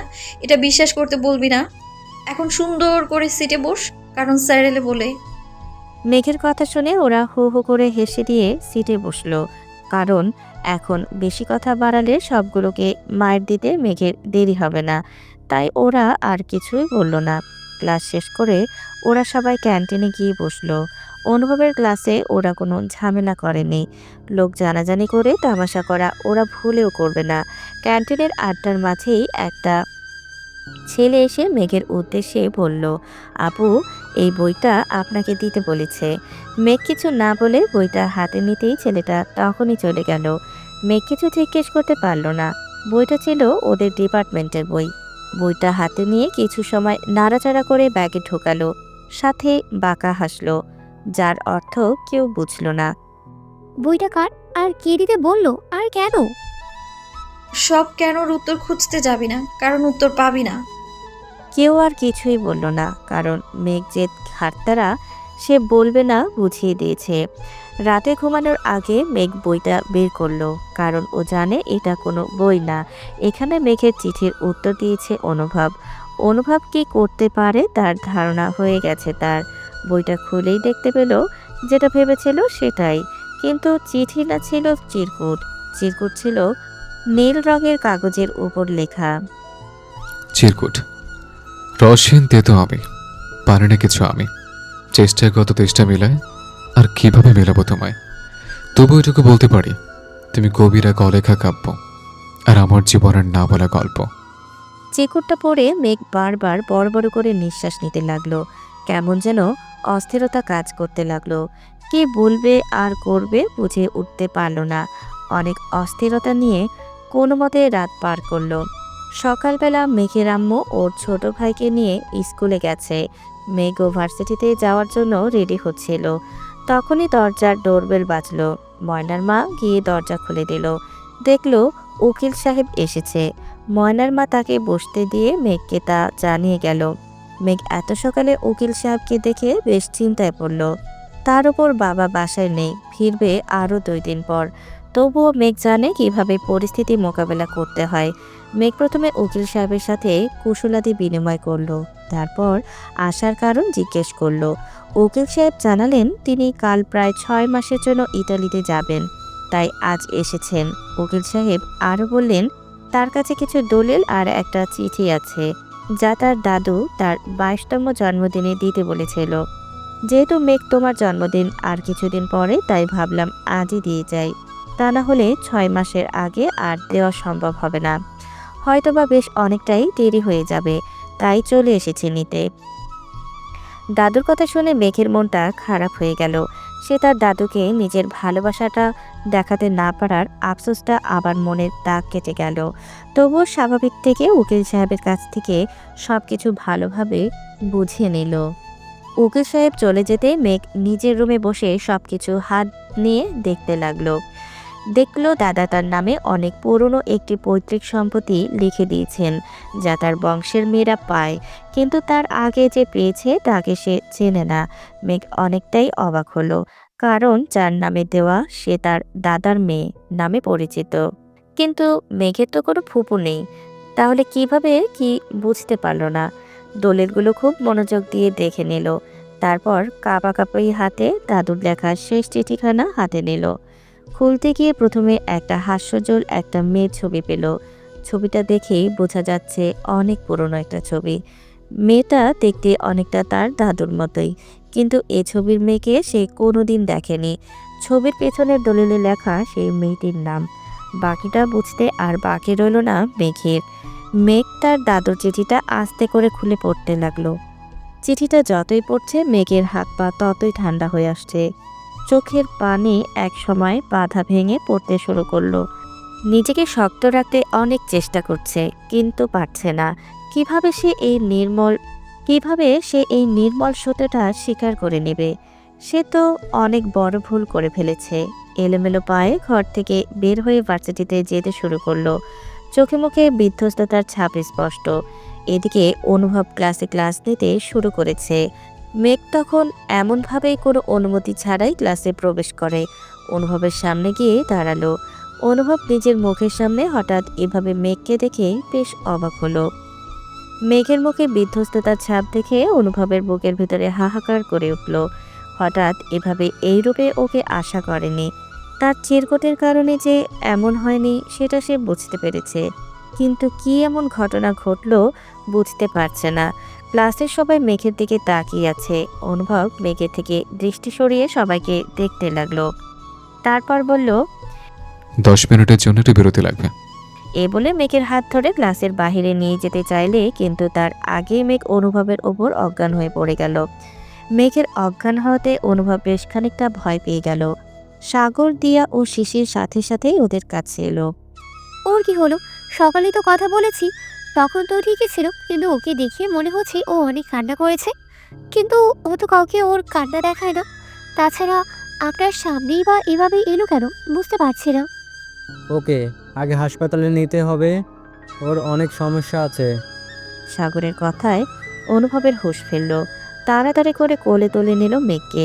মেঘকে নিয়ে যেতে যেতে অনুভব বলল, শুভকে ফোন করে আসতে বল তাড়াতাড়ি। সাগর আর দেরি না করে সাথে সাথেই শুভকে ফোন করে জানিয়ে দিল। হাসপাতালে আইসিইউর বাইরে সবাই মুখ কালো করে দাঁড়িয়ে আছে। অনুভব যেন নিস্তেজ অনুভব করছে, কোনো বোধশক্তি যেন কাজ করছে না। শুভ এলো বেশ কিছু সময় পরে। শুভ এসে রাগী কণ্ঠে অনুভবকে বলল, আমাকে না জানিয়ে তুই কি কিছু করেছিস? মেঘের এমন অবস্থা কেন হলো?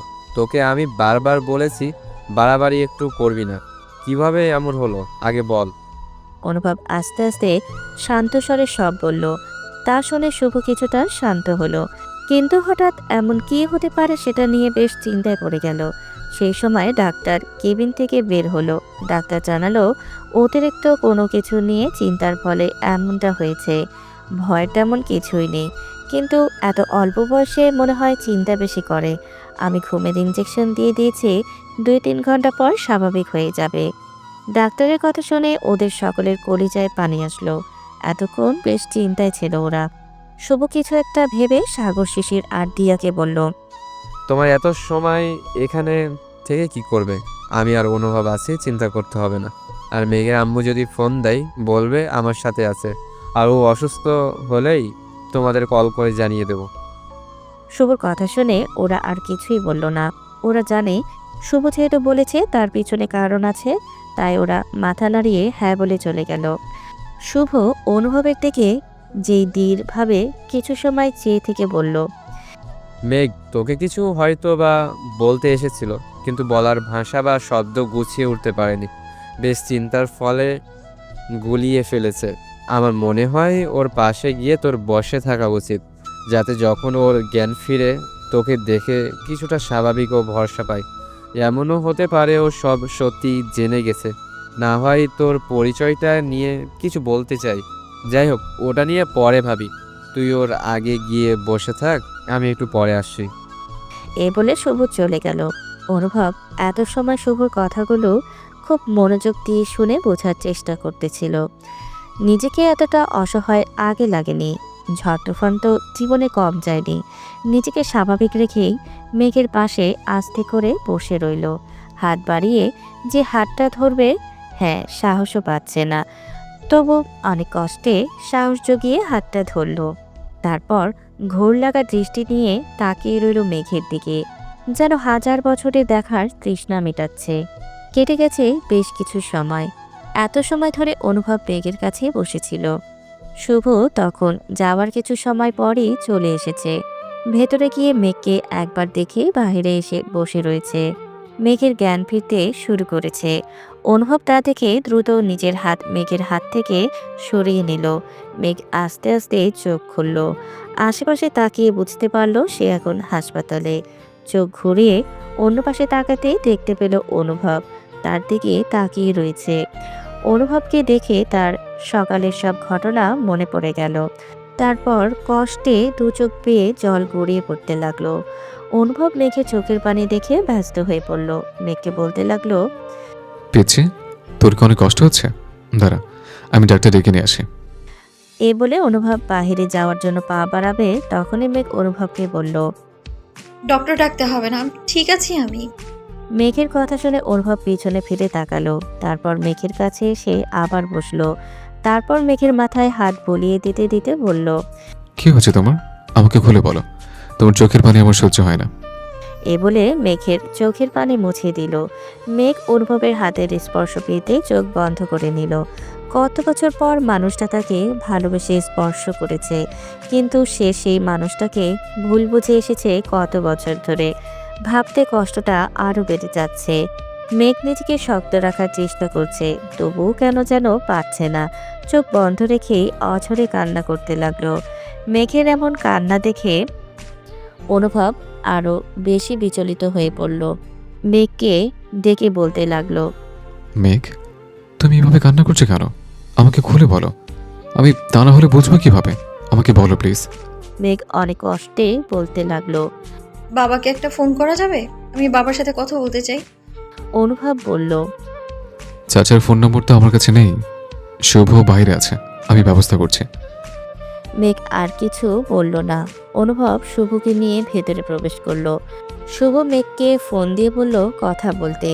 মেঘ ওর বাবাকে ফোন দিয়ে বলল আজ রাতের মধ্যেই যেন বাসায় ফিরে আসে। তার বাবা আর কোনো দ্বিমত না করে আচ্ছা বলে ফোন রেখে দিল, কারণ মেঘের কণ্ঠ অনেক ভারী শোনাচ্ছিল। তাছাড়া শুভ আগে মেঘের ঘটনা ওর বাবাকে জানিয়েছে। মেঘ না বললেও সে আজ রাতের মধ্যেই চলে আসতো। ডাক্তার এসে মেঘকে চেক আপ করে গেছে। মেঘ আগের থেকে অনেক ভালো আছে, ইচ্ছে করলেই বাসায় নিয়ে যেতে পারে। তাই অনুভব ডাক্তারের সাথে গিয়ে সবকিছু ঠিক করতে গেছে। শুভ মেঘের মাথায় হাত বুলিয়ে দিতে দিতে বলল, কি হয়েছে আমাকে বল। কান্না করে অসুস্থ হয়ে পড়লি, তার উপর আঙ্কেলকে আসতে বললি। তার চেয়ে বড় কথা, অনুভবের সাথে গিয়েই কেন অজ্ঞান হয়ে পড়লি? তুই তো অনুভবের সাথে তেমন কথা বলিস না। এমন কি ঘটনা ঘটলো কিছুই বুঝতে পারছি না। মেঘ শুভর দিকে তাকিয়ে বলতে লাগলো, রাতে বাবা আসলে সব প্রশ্নের উত্তর একসাথে দিব। তুমি আমার সাথে অনুভবকে নিয়ে বাসায় যাবে। অনেক ভুল করে ফেলেছি আমি, সবকিছু ঠিক করতে হবে। আরও একটা কথা, তোমার এঙ্গেজমেন্টের দিন আরও একটা এঙ্গেজমেন্ট হবে, তারও ব্যবস্থা করতে হবে। তুমি পারবে তো? শুভ মেঘের কথা শুনে ভাবলার মতো চেয়ে আছে। এই মেঘে বোঝা অনেক কঠিন, কখনো কি করে ফেলে আল্লাহ ছাড়া আর কেউ বলতে পারে না। মেঘকে নিয়ে শুভ আর অনুভব মেঘদের বাড়িতে গেল। শুভ মেঘ সব ঘটনা মেঘের আম্মুকে খুলে বলল। তারপর অনুভবকে পরিচয় করে দিল। অনুভবকে দেখে মেঘের আম্মুর চোখ বড় বড় হয়ে গেল। তারপর মেঘের দিকে তাকিয়ে রইল। মেঘ তার মায়ের চোখের ভাষা বুঝতে পারল, তাই সে মুচকে হেসে মাকে তার দায়িত্ব পালন করার জন্য ইশারা করল। মেঘের মা আর দেরি না করে তাড়াতাড়ি ওদের বসতে বলল আর খাবারের ব্যবস্থা করতে লাগলো। এদিকে মেঘ নিজের রুমে এসে আগের মতো করে কান্না করতে লাগলো। নিজেকে শান্ত বা স্বাভাবিক কোনোটাই করে রাখতে পারছে না। নিজেকে বড়ই অসহায় বোধ করছে। অনুভব ছোটুর সাথে পরিচিত হলো, তার সম্পর্কে সবকিছু জিজ্ঞেস করে দিল। এর মাঝে মেঘের মা হরেক রকমের খাবারের ব্যবস্থা করে ফেলেছে। মেঘের মা অনুভবের সাথে কথা বলে সবার খোঁজ খবর নিচ্ছিল। অনুভবকে এতগুলো বছর পরে দেখেও তার চিনতে ভুল হয়নি।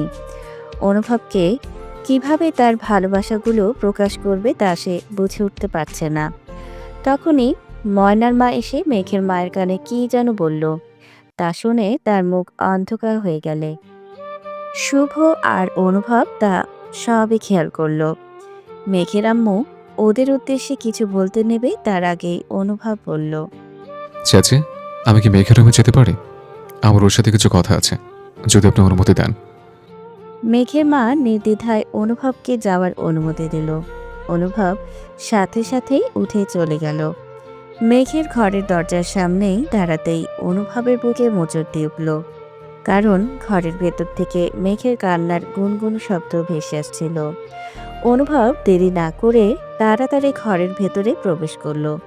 দেখল মেঘ বিছানায় বসে বসে কান্না করছে, হাতে কিছু একটা কাগজ জাতীয় জিনিস নিয়ে। অনুভব মেঘের দিকে এগিয়ে গেল। তারপর মেঘের পাশে বসে পড়ল।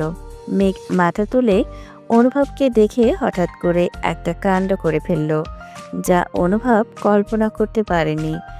ঘটনাটা এত দ্রুত হয়ে গেল যে অনুভব পুরো ফ্রিজ হয়ে গেছে। কারণ মেঘ অনুভবকে দেখে তার কষ্টগুলো আরও বেড়ে যায়। তাই সে অনুভবকে জড়িয়ে ধরে, যা অনুভব আশা করেনি। কিছু সময় পর অনুভবের হুঁশ ফেরে। তখন অনুভব ও মেঘকে দুহাত দিয়ে আঁকড়ে ধরে। মেঘ কান্না করতে করতে বলে, আপনার মনে এত কষ্ট জমে আছে, তা কেন আমায় এতদিন বলেননি? কেন আর আগে ফিরে আসেনি? এত দেরি করে এসেছেন কেন? আচ্ছা, এত কষ্ট কিভাবে আপনি বহন করে বেরিয়েছেন? একটু বলেন না, শুনতে চাই আমি। অনুভব মেঘের মাথায় হাত বুলিয়ে দিতে দিতে বলতে লাগলো, কিসব আবল তাবল বলছো? শান্ত হও, নিজেকে স্বাভাবিক রাখার চেষ্টা করো। আমি ঠিক আছি, আমার কোনো কষ্ট নেই। আমি বরং তোমাকে কষ্ট দিয়েছি, যা দেওয়া আমার উচিত হয়নি, কিন্তু উপায় ছিল না। সব কথা বলবো তোমায়। এখন বড় হয়েছ, একটু শান্ত হও। আর তোমাকে কে বললো আমি কষ্টে ছিলাম? তখন মেঘ কাঁপা কাঁপা হাতে সেই ছবিটা অনুভবের হাতে দিল। ছবিটা দেখেই অনুভব আঁতকে উঠল, কারণ ছবিটা ওদের ফুপুর, যে কিনা বেঁচে নেই। কিন্তু ফুপুর কথা মেঘ কিছুই জানে না। তবে এই ছবিটা কি করে পেল? অনুভব জিজ্ঞাসা চোখে মেঘের দিকে তাকালো। তখন মেঘ বলল, দাদু তার জন্য একটা চিঠি আর একটা দলিল রেখে গেছে, সেখানে এই ছবিটাও ছিল। অনুভব বুঝতে পারল দাদু তার হয়ে আগেই সবকিছু নাতনিকে বোঝানোর জন্য গুছিয়ে রেখে গেছে। আর কষ্ট করে অভিমানের রাগ ভাঙাতে হবে না। আর এই রাগ ভাঙানোর চিন্তায় চিন্তায় সে ঘুমাতে পারেনি। তবে কঠিন সত্যিটা থেকে তার পিচ্চিকে স্বাভাবিক করে তুলতে হবে। এর জন্য যতটা সম্ভব তাকে সাপোর্ট দিতে হবে। মনে মনেও অনুভব বলতে লাগলো, কষ্ট তুই হবি মেঘের মতো, আসার আগে উড়ে যাবি। তা না হয়ে কাঁঠালের আঠার মতো লেগে থাকিস। 2 দিনের দুনিয়ার জন্য 4 দিনের অতিথি হয়ে বসে থাকিস। সময় রাত 8টা। মেঘেদের বসার ঘরে মেঘের মা, বাবা, ভাই শুভ, অনুভব আর মেঘ বসে আছে। সবার মুখে বিরাজ করছেন বিরহের বিষণ্ণতার ছাপ। একটু আগে মেঘের দাদার লেখা শেষ চিঠিখানা পড়ে সবার এই অবস্থা। চিঠিতে লেখা ছিল, দিদি ভাই, তুমি যখন এই চিঠিখানা পড়বে তখন হয়তোবা আমি তোমার কাছে থাকবো না। আমি তোমাকে অনেক বেশি ভালোবাসি দিদি ভাই। তোমার চেহারাটা আমার মায়ের মতো। তোমাকে দেখলে আমার মায়ের কথা মনে পড়ে। আমার মাকে যেন এত তাড়াতাড়ি এই দুনিয়ায় ছাড়তে হবে সেটা আমাদের কারোর চিন্তা ছিল না। আমার মা ছিল আমার কাছে দুনিয়ার সবচেয়ে বেশি প্রিয়। আর তারপর হলো তুমি। তোমাকে যদি আবার নিজের ভুলের জন্য হারাতে হয়, তাই তোমাকে ভালো রাখার জন্য দূরে সরিয়ে রাখা হয়েছিল। আমার মায়ের একটা ছবি তোমাকে দিয়ে গেলাম। আমার মাকে হত্যা করা হয়েছে। অতীত। অনুভব প্রতিদিনের মতো স্কুল ব্যাগে মেঘের জন্য চকলেট নিয়ে আসতো। সেদিনও তাই করার জন্য অনুভব তার মার কাছে যায় টাকা নেওয়ার জন্য। কিন্তু ঘরে ঢোকার আগেই ওর মাকে দেখতে পায় কারোর সাথে যেন ফোনে কথা বলছে। ফোনে সে বলছে কথাটা দরজার বাহিরে থেকে অনুভব সব শোনে। সব শুনে নিজের মায়ের এমন রূপ দেখে সে ভয় পেয়ে যায়। দৌড়ে দাদার কাছে চলে যায়। দাদা অনুভবের এমন ভীত রূপ দেখে আটকে ওঠে আর বলে, কি হয়েছে দাদা ভাই? তোমাকে এমন লাগছে কেন? অনুভব তখন মাত্র ক্লাস 8-এ উঠেছে, তেমন বুদ্ধিমানও ছিল না। মায়ের এমন রূপ দেখে সে পুরো নির্বোধ হয়ে পড়েছিল। অনেক কষ্টে কাপা গলায় বলল, দাদা, নাসিমে ফুপুকে মেরে ফেলা হয়েছে। ফুপু সেদিন এমনিতে মরে যায়নি, এখানে মেঘকে মেরে ফেলবো ওরা, তুই বাঁচাও। কথাটা শোনার পর দাদা ভাই রাগে কষ্টে কান্না করে দেয়। বাবার আগে সন্তানের মৃত্যু কি যে যন্ত্রণার, সেটা শুধু বাবারাই জানে। এর চেয়ে ভারী বোঝা পৃথিবীতে আর কিছু নেই। দাদা ভাই অনেক বুদ্ধিমান ও চতুর ছিলেন। সে নিজেকে স্বাভাবিক রেখেই অনুভবকে জিজ্ঞেস করলেন ঘটনাটা কি। তখন অনুভব সব কিছু খুলে বলল। দাদা তার বুদ্ধি কাজে লাগিয়ে অনুভবকে বলল, মেঘ, যখন তোমার ব্যাগ থেকে চকলেট নিতে আসবে তখন তুমি তাকে চোর উপতি দেবে, যাতে বাসায় অশান্তির সৃষ্টি হয়। তারপর ওদের বাসা থেকে দূরে পাঠিয়ে দিয়ে তোমার মার বিরুদ্ধে প্রমাণ জোগাড় করতে পারি। আর ঘটনার পিছনে আর কি আছে সব জানতে পারি। তাই ওই দিন মেঘকে চোর উপাধি দিয়ে অনুভব মেঘকে থাপ্পড়ও মেরেছিল। ফলে ওর চাচা বাসা ছেড়ে চলে আসে। ঘটনার সব প্রমাণ জোগাড় করতে প্রায় অনেক সময় লেগে যায়, প্রায় বছর খানেকের মতো। পরে মেঘের বাবাকে সব খুলে বললেও মেঘের বয়স কম থাকার কারণে তার বুঝ আর অভিমানের কাছে তাকে বোঝানো বা সব খুলে বলা সম্ভব হয়নি। তাই মেঘ রাগ করে দাদাভাইয়ের সাথে যোগাযোগ রাখে না। বর্তমান সব ঘটনা দাদাভাই খুব ছোট করে মেঘকে বুঝিয়ে লিখে রেখে যান। আর সাথে এটাও বলে তার খুব ইচ্ছে ছিল অনুভবের সাথে মেঘের বিয়ে দেওয়া। মেঘের যদি অমত না থাকে আর পারলে অধম দাদাভাইকে মাফ করে দেয়। বর্তমানে ছেলেদের বলে কাঁদতে হয় না, কিন্তু ছেলেদের যে মন আছে সেটাও তো বুঝতে হবে। মায়ের জন্য কতগুলো মানুষ কতটা বছর সাফার করেছে, এই ভেবে অনুভবের চোখ দিয়ে পানি গড়িয়ে পড়ল। চোখের পানিটা খুব গোপনেই হাত দিয়ে মুছে ফেলল। তারপর নিজেকে শক্ত করে বলতে আরম্ভ করলো। ফুফুর হত্যার কাহিনী বের করার জন্য আমি আর দাদু সবসময় মাকে চোখে চোখে রাখতাম। আর ভাবতে লাগলাম, দূর থেকে তো মা মেঘের ক্ষতি করার চেষ্টা করতে পারে, তাই সে এখন রাগের বশে কী করতে চায় এবং পরবর্তী পদক্ষেপ কী হতে পারে এর জন্য অনেক সজাগ থাকতাম। বেশ কিছুদিন মা চুপচাপ ছিল। তারপর হঠাৎ একদিন জানতে পারলাম কাকে যেন কাজের লোক হিসেবে কাজ করানোর জন্য তোমাদের বাসায় পাঠাবে। এর জন্য তোমরা কোথায় থাকো সেটা খোঁজ নিতে লাগলো। কিন্তু দাদুর বুদ্ধির জন্য তোমাদের খোঁজ কেউ জানতে পারেনি। সেটা কীভাবে হচ্ছে সেটা আমি জানি না। আমাকে তোমরা কোথায় থাকো তাও বলেনি, কিন্তু আমি যতটুকু বুঝতে পারতাম দাদুর সাথে চাচার যোগাযোগ ছিল। তখন মায়ের উপর নজর রাখতে রাখতে পরে জানতে পারি মা ফুপুর খাবারে পয়সন মেশাত, যার ফলে ফুপুর শরীর খারাপ হতে লাগে। তার মনে ভয়ের সৃষ্টি হয়। তাই যখন ভয়টা অধিক পরিমাণে বেড়ে যায় তখন হঠাৎ করে রাতে একদিন ফুপু পানি খেতে নিচে নামার সময় মার সামনে এসে দাঁড়ায়, আর ফুপু উপর থেকে নিচে। আর বলতে পারে না অনুভব। অনুভব চুপ হতেই চারপাশ থেকে কান্নার শব্দ ভেসে আসে। সবাই কান্না করে দেয়, অনুভবও কান্না করে দেয়। বেশ কিছু সময় পর মেঘের বাবা বলতে শুরু করেন। তারপর নাফিসার মৃত্যু হয়, সেটা মা মেনে নিতে পারে না, সাথে সাথে স্টক করে ফেলে। দীর্ঘ কয়েক বছর বিছানায় পড়ে থাকে, তারপরও সে আমাদের ছেড়ে চলে যায়। কিন্তু কথায় আছে না, আল্লাহ ছেড়ে দেন কিন্তু ছাড় দেন না। অনুভবের মা কুসুম বুঝতে পারে তার অনুভব আগের মতো নেই, তার সাথে কথাও ঠিক মতো বলে না। কুসুম অনুভবের বদলে যাওয়ার মন থেকে মেনে নিতে পারেনি। অনুভবের সাথে কথা বলার জন্য সবসময় ছটফট করতে লাগে, কিন্তু অনুভব সেদিকে পাত্তা দেয় না। অনুভব বুঝতে পারে তার মায়ের জন্য কত মানুষ কষ্ট পেয়েছে, তাই মাকে শাস্তি হিসেবে কথা বলা বন্ধ করে দেয়। নিজের মাকে জেলে দিতে পারবে না, তাই এই শাস্তি তাকে তার চেয়ে বেশি দেবে বলে মনে করে। সেটাই ঠিক হয়। দীর্ঘ সময় এমন যাওয়ার ফলে কুসুমও একদিন স্ট্রোক করে। চিকিৎসার কোনো অভাব রাখা হয়নি, কিন্তু পাপের শাস্তির কারণে কোনো ওষুধ কাজে লাগে না। তাই আব্বা ওদেরকে দেশের বাইরে পাঠিয়ে দেন, যাতে অনুভবের লেখাপড়া ঠিকমতো হয় আর কুসুমের চিকিৎসাও। আমি আর শাহানা বাবার দেখাশোনা করি, মেঘকে বোঝানোর চেষ্টা করি দাদার কাছে যাওয়ার, কিন্তু কাজ হয় না। বিদেশে কুসুম মারা যায়, অনুভব তখন দেশে চলে আসতে চায় তার, কিন্তু ওর ভবিষ্যতে কথা চিন্তা করে ওকে আসতে বারণ করা হয়। এজন্য ওর ফিরে আসতে এত দেরি হয়েছে। সব ঘটনা বলা শেষে আফজাল খান একটা দীর্ঘ নিঃশ্বাস ছাড়েন। এদিকে সবার চোখে পানি টলমল করছে। দীর্ঘ সময় সবাই চুপ রইল। তারপর শুভ বলল, যেটা হয়ে গেছে সেগুলো বলে আর কষ্ট পেয়ে কি হবে? আমরা সবাই ভুলে গিয়ে আবার মিলেমিশে থাকি, সেটাই ভালো। এবার অনুভব কথা পাল্টানোর জন্য বলল, আমার অনেক ক্ষুধা পেয়েছে চাচি, তুমি আমাকে আগের মতো আবার খাইয়ে দেবে? খুব করে তোমার হাতে খেতে মন চাইছে। অনুভবের আকুল ভরা কণ্ঠে সবার ভিতরটা আরও কষ্টে ফেটে গেল।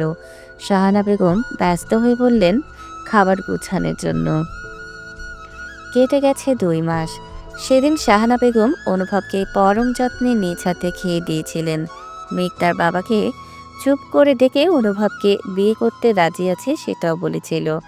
কিন্তু আফজাল সাহেব যখন অনুভবকে বিয়ের কথা বলে তখন অনুভব বলেছিল মেঘ এখনো অনেক ছোট, তাদের দুজনের মধ্যে তেমন কোনো সম্পর্ক এখনো হয়নি। তাই নিজেদের একটু সময়ের প্রয়োজন, বোঝার জন্য ও সম্পর্ক তৈরি করার জন্য। অনুভবের কথা আফজাল সাহেবের বেশ মনে ধরে। ছেলেটা যে দাদার মতো বুদ্ধি হয়েছে সেটা ভেবে বেশ খুশি হন। এদিকে এই 2 মাসে অনুভব আর মেঘের সম্পর্কের বেশ উন্নতি হয়েছে। একে অপরকে বোঝার চেষ্টা করে, সময় দেয় এবং মাঝে মধ্যে একটু ঘুরতেও যায়। তবে মাঝে মধ্যে মেঘের দুষ্টুমির জন্য নাজেহাল হতে হয় অনুভবের। ভার্সিটিতে এসে অনুভব মাঝে মধ্যে ভয় থাকে। আজও তার মন কু ডাকছে, কেন যেন মনে হচ্ছে কিছু একটা পাগলামি অবশ্যই করবে। মনে যে ভয়টা ছিল সেটাই হয়েছে। অনুভব ক্লাসে ঢোকার সময় দেখতে পেল সবাই মেঘকে ঘিরে রেখে শুভেচ্ছা ও অভিনন্দন জানাচ্ছে, আর মেঘও তা খুশি মনে গ্রহণ করছে।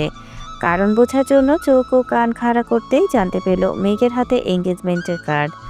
সবাইকে দাওয়াত দেওয়ার জন্য নিয়ে এসেছে। কিন্তু এটা তো অনুভবের অজানা। তাহলে কি মেঘ ওকে ছাড়া অন্য কাউকে নিজের জীবনে আনতে চাচ্ছে? গাধী মেয়েটা কেন ওকে বোঝে না? মাঝে মধ্যে তো মনে হয় সব বুঝে, আর মাঝে মধ্যে মনে হয় আস্ত একটা পাগলি। ভাবার মাঝে অনুভব আবার নিজেকেই বকা দিল। সে তো তার মনের অনুভূতি বোঝানোর জন্য কিছুই করেনি, তাহলে বুঝবে কি করে? মেয়ে মানুষ তো এমনিতেই তেরা, মনে হয় কষ্টটা বেশি দিয়ে ফেলেছি। কিন্তু ওকে রেখে অন্য কারোর সাথে ভাবতেই রাগ উঠে গেল। ক্লাসে প্রবেশ করেই উচ্চস্বরে ধমক দিয়ে বলল, এটা কি ক্লাস নাকি মাছের বাজার? ভার্সিটির ছাত্রছাত্রী তো মনে হচ্ছে না। অনুভবের ধমক খেয়ে সবাই চুপ হয়ে গেল। কিন্তু মেঘও কিছুটা ভয় পেয়ে গেছে। চুপচাপ নিজের সিটে গিয়ে মাথা নিচু করে বসে পড়েছে, কিন্তু মুখে দুষ্টুমির বাঁকা হাসিটা লেগেই আছে।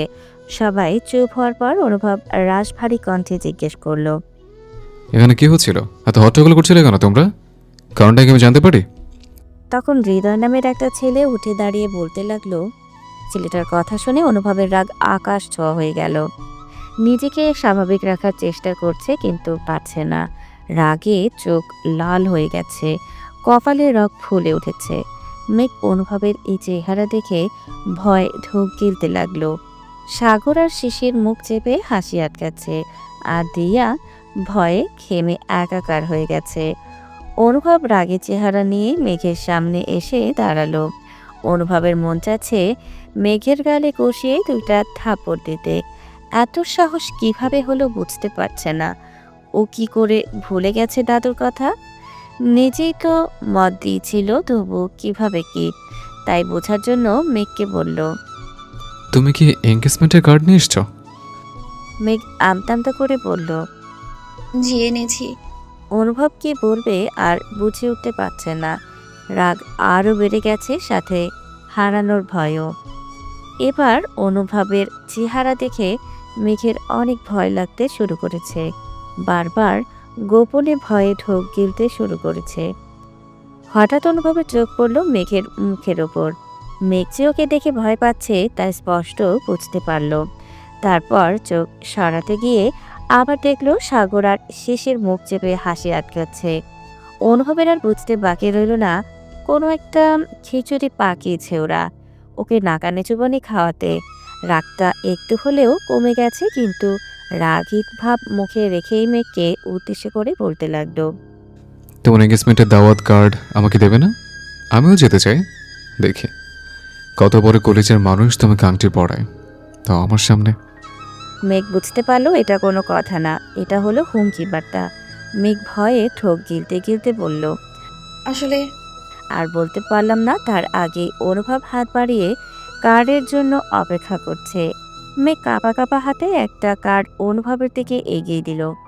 অনুভব কার্ডটা নিয়ে চোখ বোলাতে যেয়ে চোখ কপালে উঠে গেল। কি রিয়াকশন দেবে ভেবে পাচ্ছে না। থেকে থেকে বড় বড় করে নিঃশ্বাস নিল। তারপর বলল, এখন এই ক্লাস থেকে বের হয়ে আমার কেবিনে যাও, ওখানে গিয়ে আমার জন্য অপেক্ষা করো, আমি আসছি। মেঘ কোনো কথা বাড়ালো না, চুপ করে বের হয়ে গেল।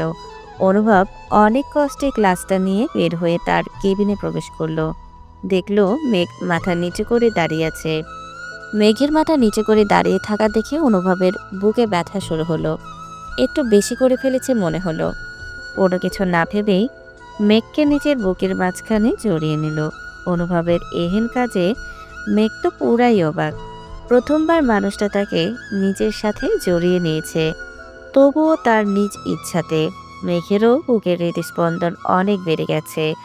না চাইতে যদি মূল্যবান কিছু পেয়ে যায়, তার খুশি বা ইচ্ছে জাহির করা যায় না। মেঘেরও হয়েছে তেমনই। বেশ কিছু সময় ওভাবে থেকে অনুভব মেঘকে ছেড়ে ওর দুহাত নিয়ে মেঘের মুখে রেখে বলতে লাগলো, জানো কতটা রাগ হয়েছিল তোমার পাগলামি কথাবার্তা শুনে? ইচ্ছে করে আমাকে রাখিয়ে দাও। দিয়ার এঙ্গেজমেন্টের কার্ড নিয়ে নিজের নামে মজা করা, এটা কেমন কথা? আমার তো মনে হচ্ছিল আমি তোমাকে হারিয়ে ফেলছি। তুমি অন্য কাউকে মনে জায়গা দিয়েছ। আমার জন্য তোমার মনে কিছুই নেই। আর কত নানান রকম চিন্তা মাথায় এসে ভর করেছিল, যা তোমাকে বলে বোঝাতে পারবো না। মেঘ কিছুটা জড়তা ও লজ্জা নিয়ে বলল, হারানোর ভয় মানে কি? আপনি কি আমায় পছন্দ করেন নাকি বোন বিয়ে দিতে খরচ করতে হবে সেই ভয় পাচ্ছেন? মেঘের প্রথম প্রশ্ন শুনে অবাক না হলেও তৃতীয় প্রশ্ন শুনে মাথায় হাত পড়েছে। পাগলি মেয়ে বলে কি? মাথার তার আসলেই ছেঁড়া। অনুভব নিজেকে কি বলে বুঝ দেবে ভেবে পায় না। মেঘের দিকে তাকাতে বুঝতে পারল তার সাথে মজা নিচ্ছে আর কিছু না। অনুভব বলল, যত বাদরামি আছে করে নাও, তোমার সময় শেষ হয়ে আসছে। চাচার সাথে এবার পাকা কথাটা সেরে ফেলবো। আমাকে নাকি দড়ি দিয়ে ঘোরাবে? তার চলবে না। মেঘ অনুভবের কথা বুঝতে পেরে দৌড় দিয়ে বাহিরে চলে গেল। আর অনুভব তা দেখে জোর জোরে হাসতে লাগলো। কার্ড খুলে যখন অনুভব দেখলো এটা দিয়ার এঙ্গেজমেন্টের কার্ড, তখনই রাগ পড়ে গিয়েছিল। কিন্তু মেঘের পাগলামিগুলো অনেক বেশি লাগাম ছাড়া হয়ে গেছে, তাই একটু টাইট দিতে অনুভব তখন অমন করেছে, যাতে পরবর্তীতে নিজেকে হার্ট অ্যাটাক থেকে বাঁচাতে পারে। ভার্সিটির শেষে অনুভব আজ আফজাল খানের সাথে দেখা করতে অফিসে চলে গিয়েছে। অফিসে যেতেই শুভর সাথে অনুভবের দেখা হয়। অনুভবকে দেখেই শুভ অনেক খুশি হয়, কারণ ব্যস্ততার কারণে অনেকদিন ধরে ওরা আড্ডা দিতে পারে না। তাছাড়া ইরার সাথে সামনে শুভর বিয়ে ঠিক হয়েছে, তাই বিয়ের আগে সব কাজগুলো গুছিয়ে নিচ্ছে যাতে সমস্যা না হয়। তাই অনুভব শুভকে দেখে মজা করে বলতে লাগলো, নতুন জামাই, দিনকাল কেমন যাচ্ছে? আমাদেরকে তো ভুলেই গেছেন। আপনার বোন তো আমাকে নাকানে চোপানে খাওয়াতে ভোলে না। অনুভবের কথা শুনে শুভ উচ্চস্বরে হেসে ফেলল। তারপর বলল, আমার বোনকে নিজের করে নে, দেখবি আর পাগলামি করবে না। অনুভব মুখে হাসি নিয়ে বলল, সেই ব্যবস্থাই করতে এসছে। সত্যি বলছি, তাহলে একদিনই দুটো বিয়ের দিন করে ফেললে তাহলে ভালো হবে, অনেক মজা হবে। আইডিয়াটা মন্দ নয়। চল চাচার সাথে দেখা করে সব ফাইনাল করি। তারপর শুভ আর অনুভব আফজাল খানের কেবিনে প্রবেশ করলো। আফজাল খান অনুভবকে দেখে বেশ খুশি হলো। প্রথমে ওরা কুশলাদি বিনিময় করলো, তারপর অনুভব বিয়ের কথাটা বলতে গিয়েও আমতামতা করতে লাগলো। অনুভবের এমন করতে দেখে শুভ নিজের হাসি আটকিয়ে রাখতে পারল না, ঠিক করে হেসে ফেলল। শুভর হাসি দেখে আফজাল খানও হেসে ফেলল। সেও অনুভবের মনোভাব বুঝতে পেরেছিল। দুজনের হাসি দেখে অনুভব ব্যাকগেলের মতো চেয়ে রইল, কারণ শুভর হাসির রহস্য সে বুঝলেও চাচার হাসির কারণ বুঝল না। অনুভবের এরূপ চেহারা দেখে আফজাল খান নিজেই বলতে লাগলো, আরে বেটা, তোর বয়স আমি অনেক আগেই পার করে এসেছি। এত আমতা করতে হবে না। কবে দিন তারিখ করতে চাচ্ছিস সেটা বল আগে। অনুভব কিছুটা লজ্জা পেল, তবুও বলল, বাবা তো সামনের সপ্তাহে জাপান থেকে আসছে। তুমি যদি রাজি থাকো তাহলে শুভ আর এরার বিয়ের দিনে আমাদের জন্য নির্ধারণ করতে পারো। একসাথে হলে ঝামেলা কম হবে। তাছাড়া বাবা তো সব দায়িত্ব তোমার উপরে দিয়ে রেখেছে। আফজাল সাহেব, কিছু ভাবলেন? তারপর বলবেন। ঠিক আছে, আমি ভাইয়ের সাথে কথা বলে নেব। তাহলে 2 সপ্তাহ পরেই এটা ফাইনাল। এ বলে কিভাবে কি করা যায় তার আলোচনা মোটামুটি শেষ করে নিল। রাতে আফজাল খান বাসায় ফিরে মেঘ ও তার মাকে সব জানালো। মেঘ বলল, এটা কেমন কথা? আমি তো তাহলে শুভ ভাইয়ের বিয়েতে কোনো মজাই করতে পারবো না। এটা আমি মানি না। ওই খবিশ বেটাকে আমি দেখে নিচ্ছি, দাঁড়াও। মেঘের কথা শুনে ওর বাবা আর মা হেসে ফেলল। তাদের হাসি দেখে মেঘের হুঁশ হলো ও কি বলে ফেলেছে। মেঘ লজ্জা পেয়ে দ্রুত নিজের ঘরে চলে গেল। তারপর কিছু সময় লজ্জা পেলেও তবু অনুভবকে কল দিল। অনুভব এত সময় যেন এই ফোনেরই অপেক্ষায় ছিল। অনুভব ফোন ধরে হ্যালো বলার আগেই মেঘ বলতে লাগলো, কি সমস্যা আপনার? আমার সুখ আপনার সয় না? আমি ভাইয়ের বিয়েতে কত মজা করব ভেবেছিলাম, আর আপনি তা নষ্ট করার জন্য উঠে পড়ে লেগেছেন। আগেই ডেট ফেলতেন, কিন্তু ওই দিনই কেন? অনুভব মেঘের কথা শুনে হাসতে হাসতে শেষ। পাগলকে সাথে বলে অনুভব মেঘকে লজ্জা দেওয়ার জন্য বলল, তাহলে কালকে বিয়ে করে ফেলে, তাহলে আর কোনো ঝামেলা থাকবে না। আমি তাতেও রাজি আছি, কিন্তু ওই দিন না। আমার কাছে আসার জন্য তোমার হতে ব্যস্ততা তা আমি জানতাম না। ঠিক আছে, কালকে রেডি থেকো, এসে নিয়ে যাব। মেঘ বুঝতে পারল অনেক ভুলভাল কথা বলে ফেলেছে। নিজের মাথায় নিজেই চাটি মারল। তারপর বলল, আমি তা বলিনি। আর একটা কথা, আমি তো আপনাকে বিয়ে করব না। অনুভব বাঁকা হেসে বলল, ভেবে বলছো তো? তাহলে আমি দেশের বাইরে চলে যাব, আর সেটা কালই। মেঘ তাড়াহুড়া করে বলল। না না, আমি তো এমনি বললাম। তারপর এভাবেই ওদের খুনসুটি চলতে লাগলো। 2 সপ্তাহ পর আজ ওদের বিয়ে। সকল নিয়মকানুন আর আনন্দের মধ্য দিয়েই বিয়ে হয়ে গেল। বিদায়ের সময় মেঘ অনেক কান্না করতে লাগলো। তখন পাশ থেকে সাগর বলে উঠল, তোরা সিঙ্গেল থেকে মিঙ্গেল হয়েও কান্না করছিস, আমি এখনও যে ব্যাচেলার রয়ে গেলাম সেই খবর কেউ রাখে না। দুঃখ দুঃখ। সাগরের কথা শুনে সবাই হেসে ফেলল। বাসর ঘরে বসে আছে মেঘ। দরজার সামনে দিয়া শিশির সাথে অনুভবের কিছু বন্ধু তর্কাতর্কি করে শেষমেশ ঘরে ঢুকতে পারল অনুভব। মেঘকে ফ্রেশ করে হালকা করে সাজিয়ে মেরুন রঙের একটা শাড়ি পরে বসিয়ে দিয়ে গেছে ওরা। মেঘের অনেক লজ্জা ও হাসফাস লাগছে, সাথে নার্ভাসও। অনুভব ঘরে ঢুকে মেঘকে দেখে তার হৃদস্পন্দন বেড়ে গেছে। এই হালকা সাজেই মেয়েটাকে এত সুন্দর লাগে কখনো লাগেনি। দেখে মনে হচ্ছে কোনো রাজ্যের মায়াপরী। মেঘের নার্ভাসও তার চোখ এড়ালো না, তাই মেঘের কাছে বসে বলতে লাগলো, দেখো মেঘ, আমাদের সম্পর্ক আর 10 জনের মতো নয়।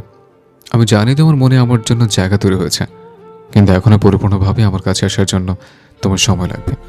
আমি সেই পর্যন্ত অপেক্ষা করব আর তোমাকে সাহায্য করব আমাদের সম্পর্কে এগিয়ে নিতে। তুমি কি এতে রাজি? মেঘ মাথা নেড়ে হ্যাঁ বোঝালো। তারপর অনুভব আবার বলল, এই রাতটাকে বিশেষ বানাতে চলো, আমরা বারান্দায় গিয়ে বসি। তারপর দুজনে বারান্দায় গিয়ে বসলো। মেঘ বলল, আপনার মনে আমার জন্য জায়গা কতটুকু তা বলবেন না? অনুভব মৃদু হেসে একটা গান গাইতে লাগলো। मिले हो तुम हमको बड़े नसीबों से, चुराया मैंने किस्मत की लकीरों से। मिले हो तुम हमको बड़े नसीबों से, चुराया मैंने किस्मत की लकीरों से। तेरी मोहब्बत से सांसें मिली है, सदा रहना दिल में करीब होके। এভাবেই তাদের ভালোবাসার পথ চলা শুরু হলো। গল্পটা কেমন হলো সবাই কমেন্টে জানাবেন কিন্তু। আর পরবর্তী গল্পের জন্য অপেক্ষা করবেন, খুব তাড়াতাড়ি আসবে নতুন কোনো গল্প। এই অবধি আমাদের পাশেই থাকবেন। ধন্যবাদ।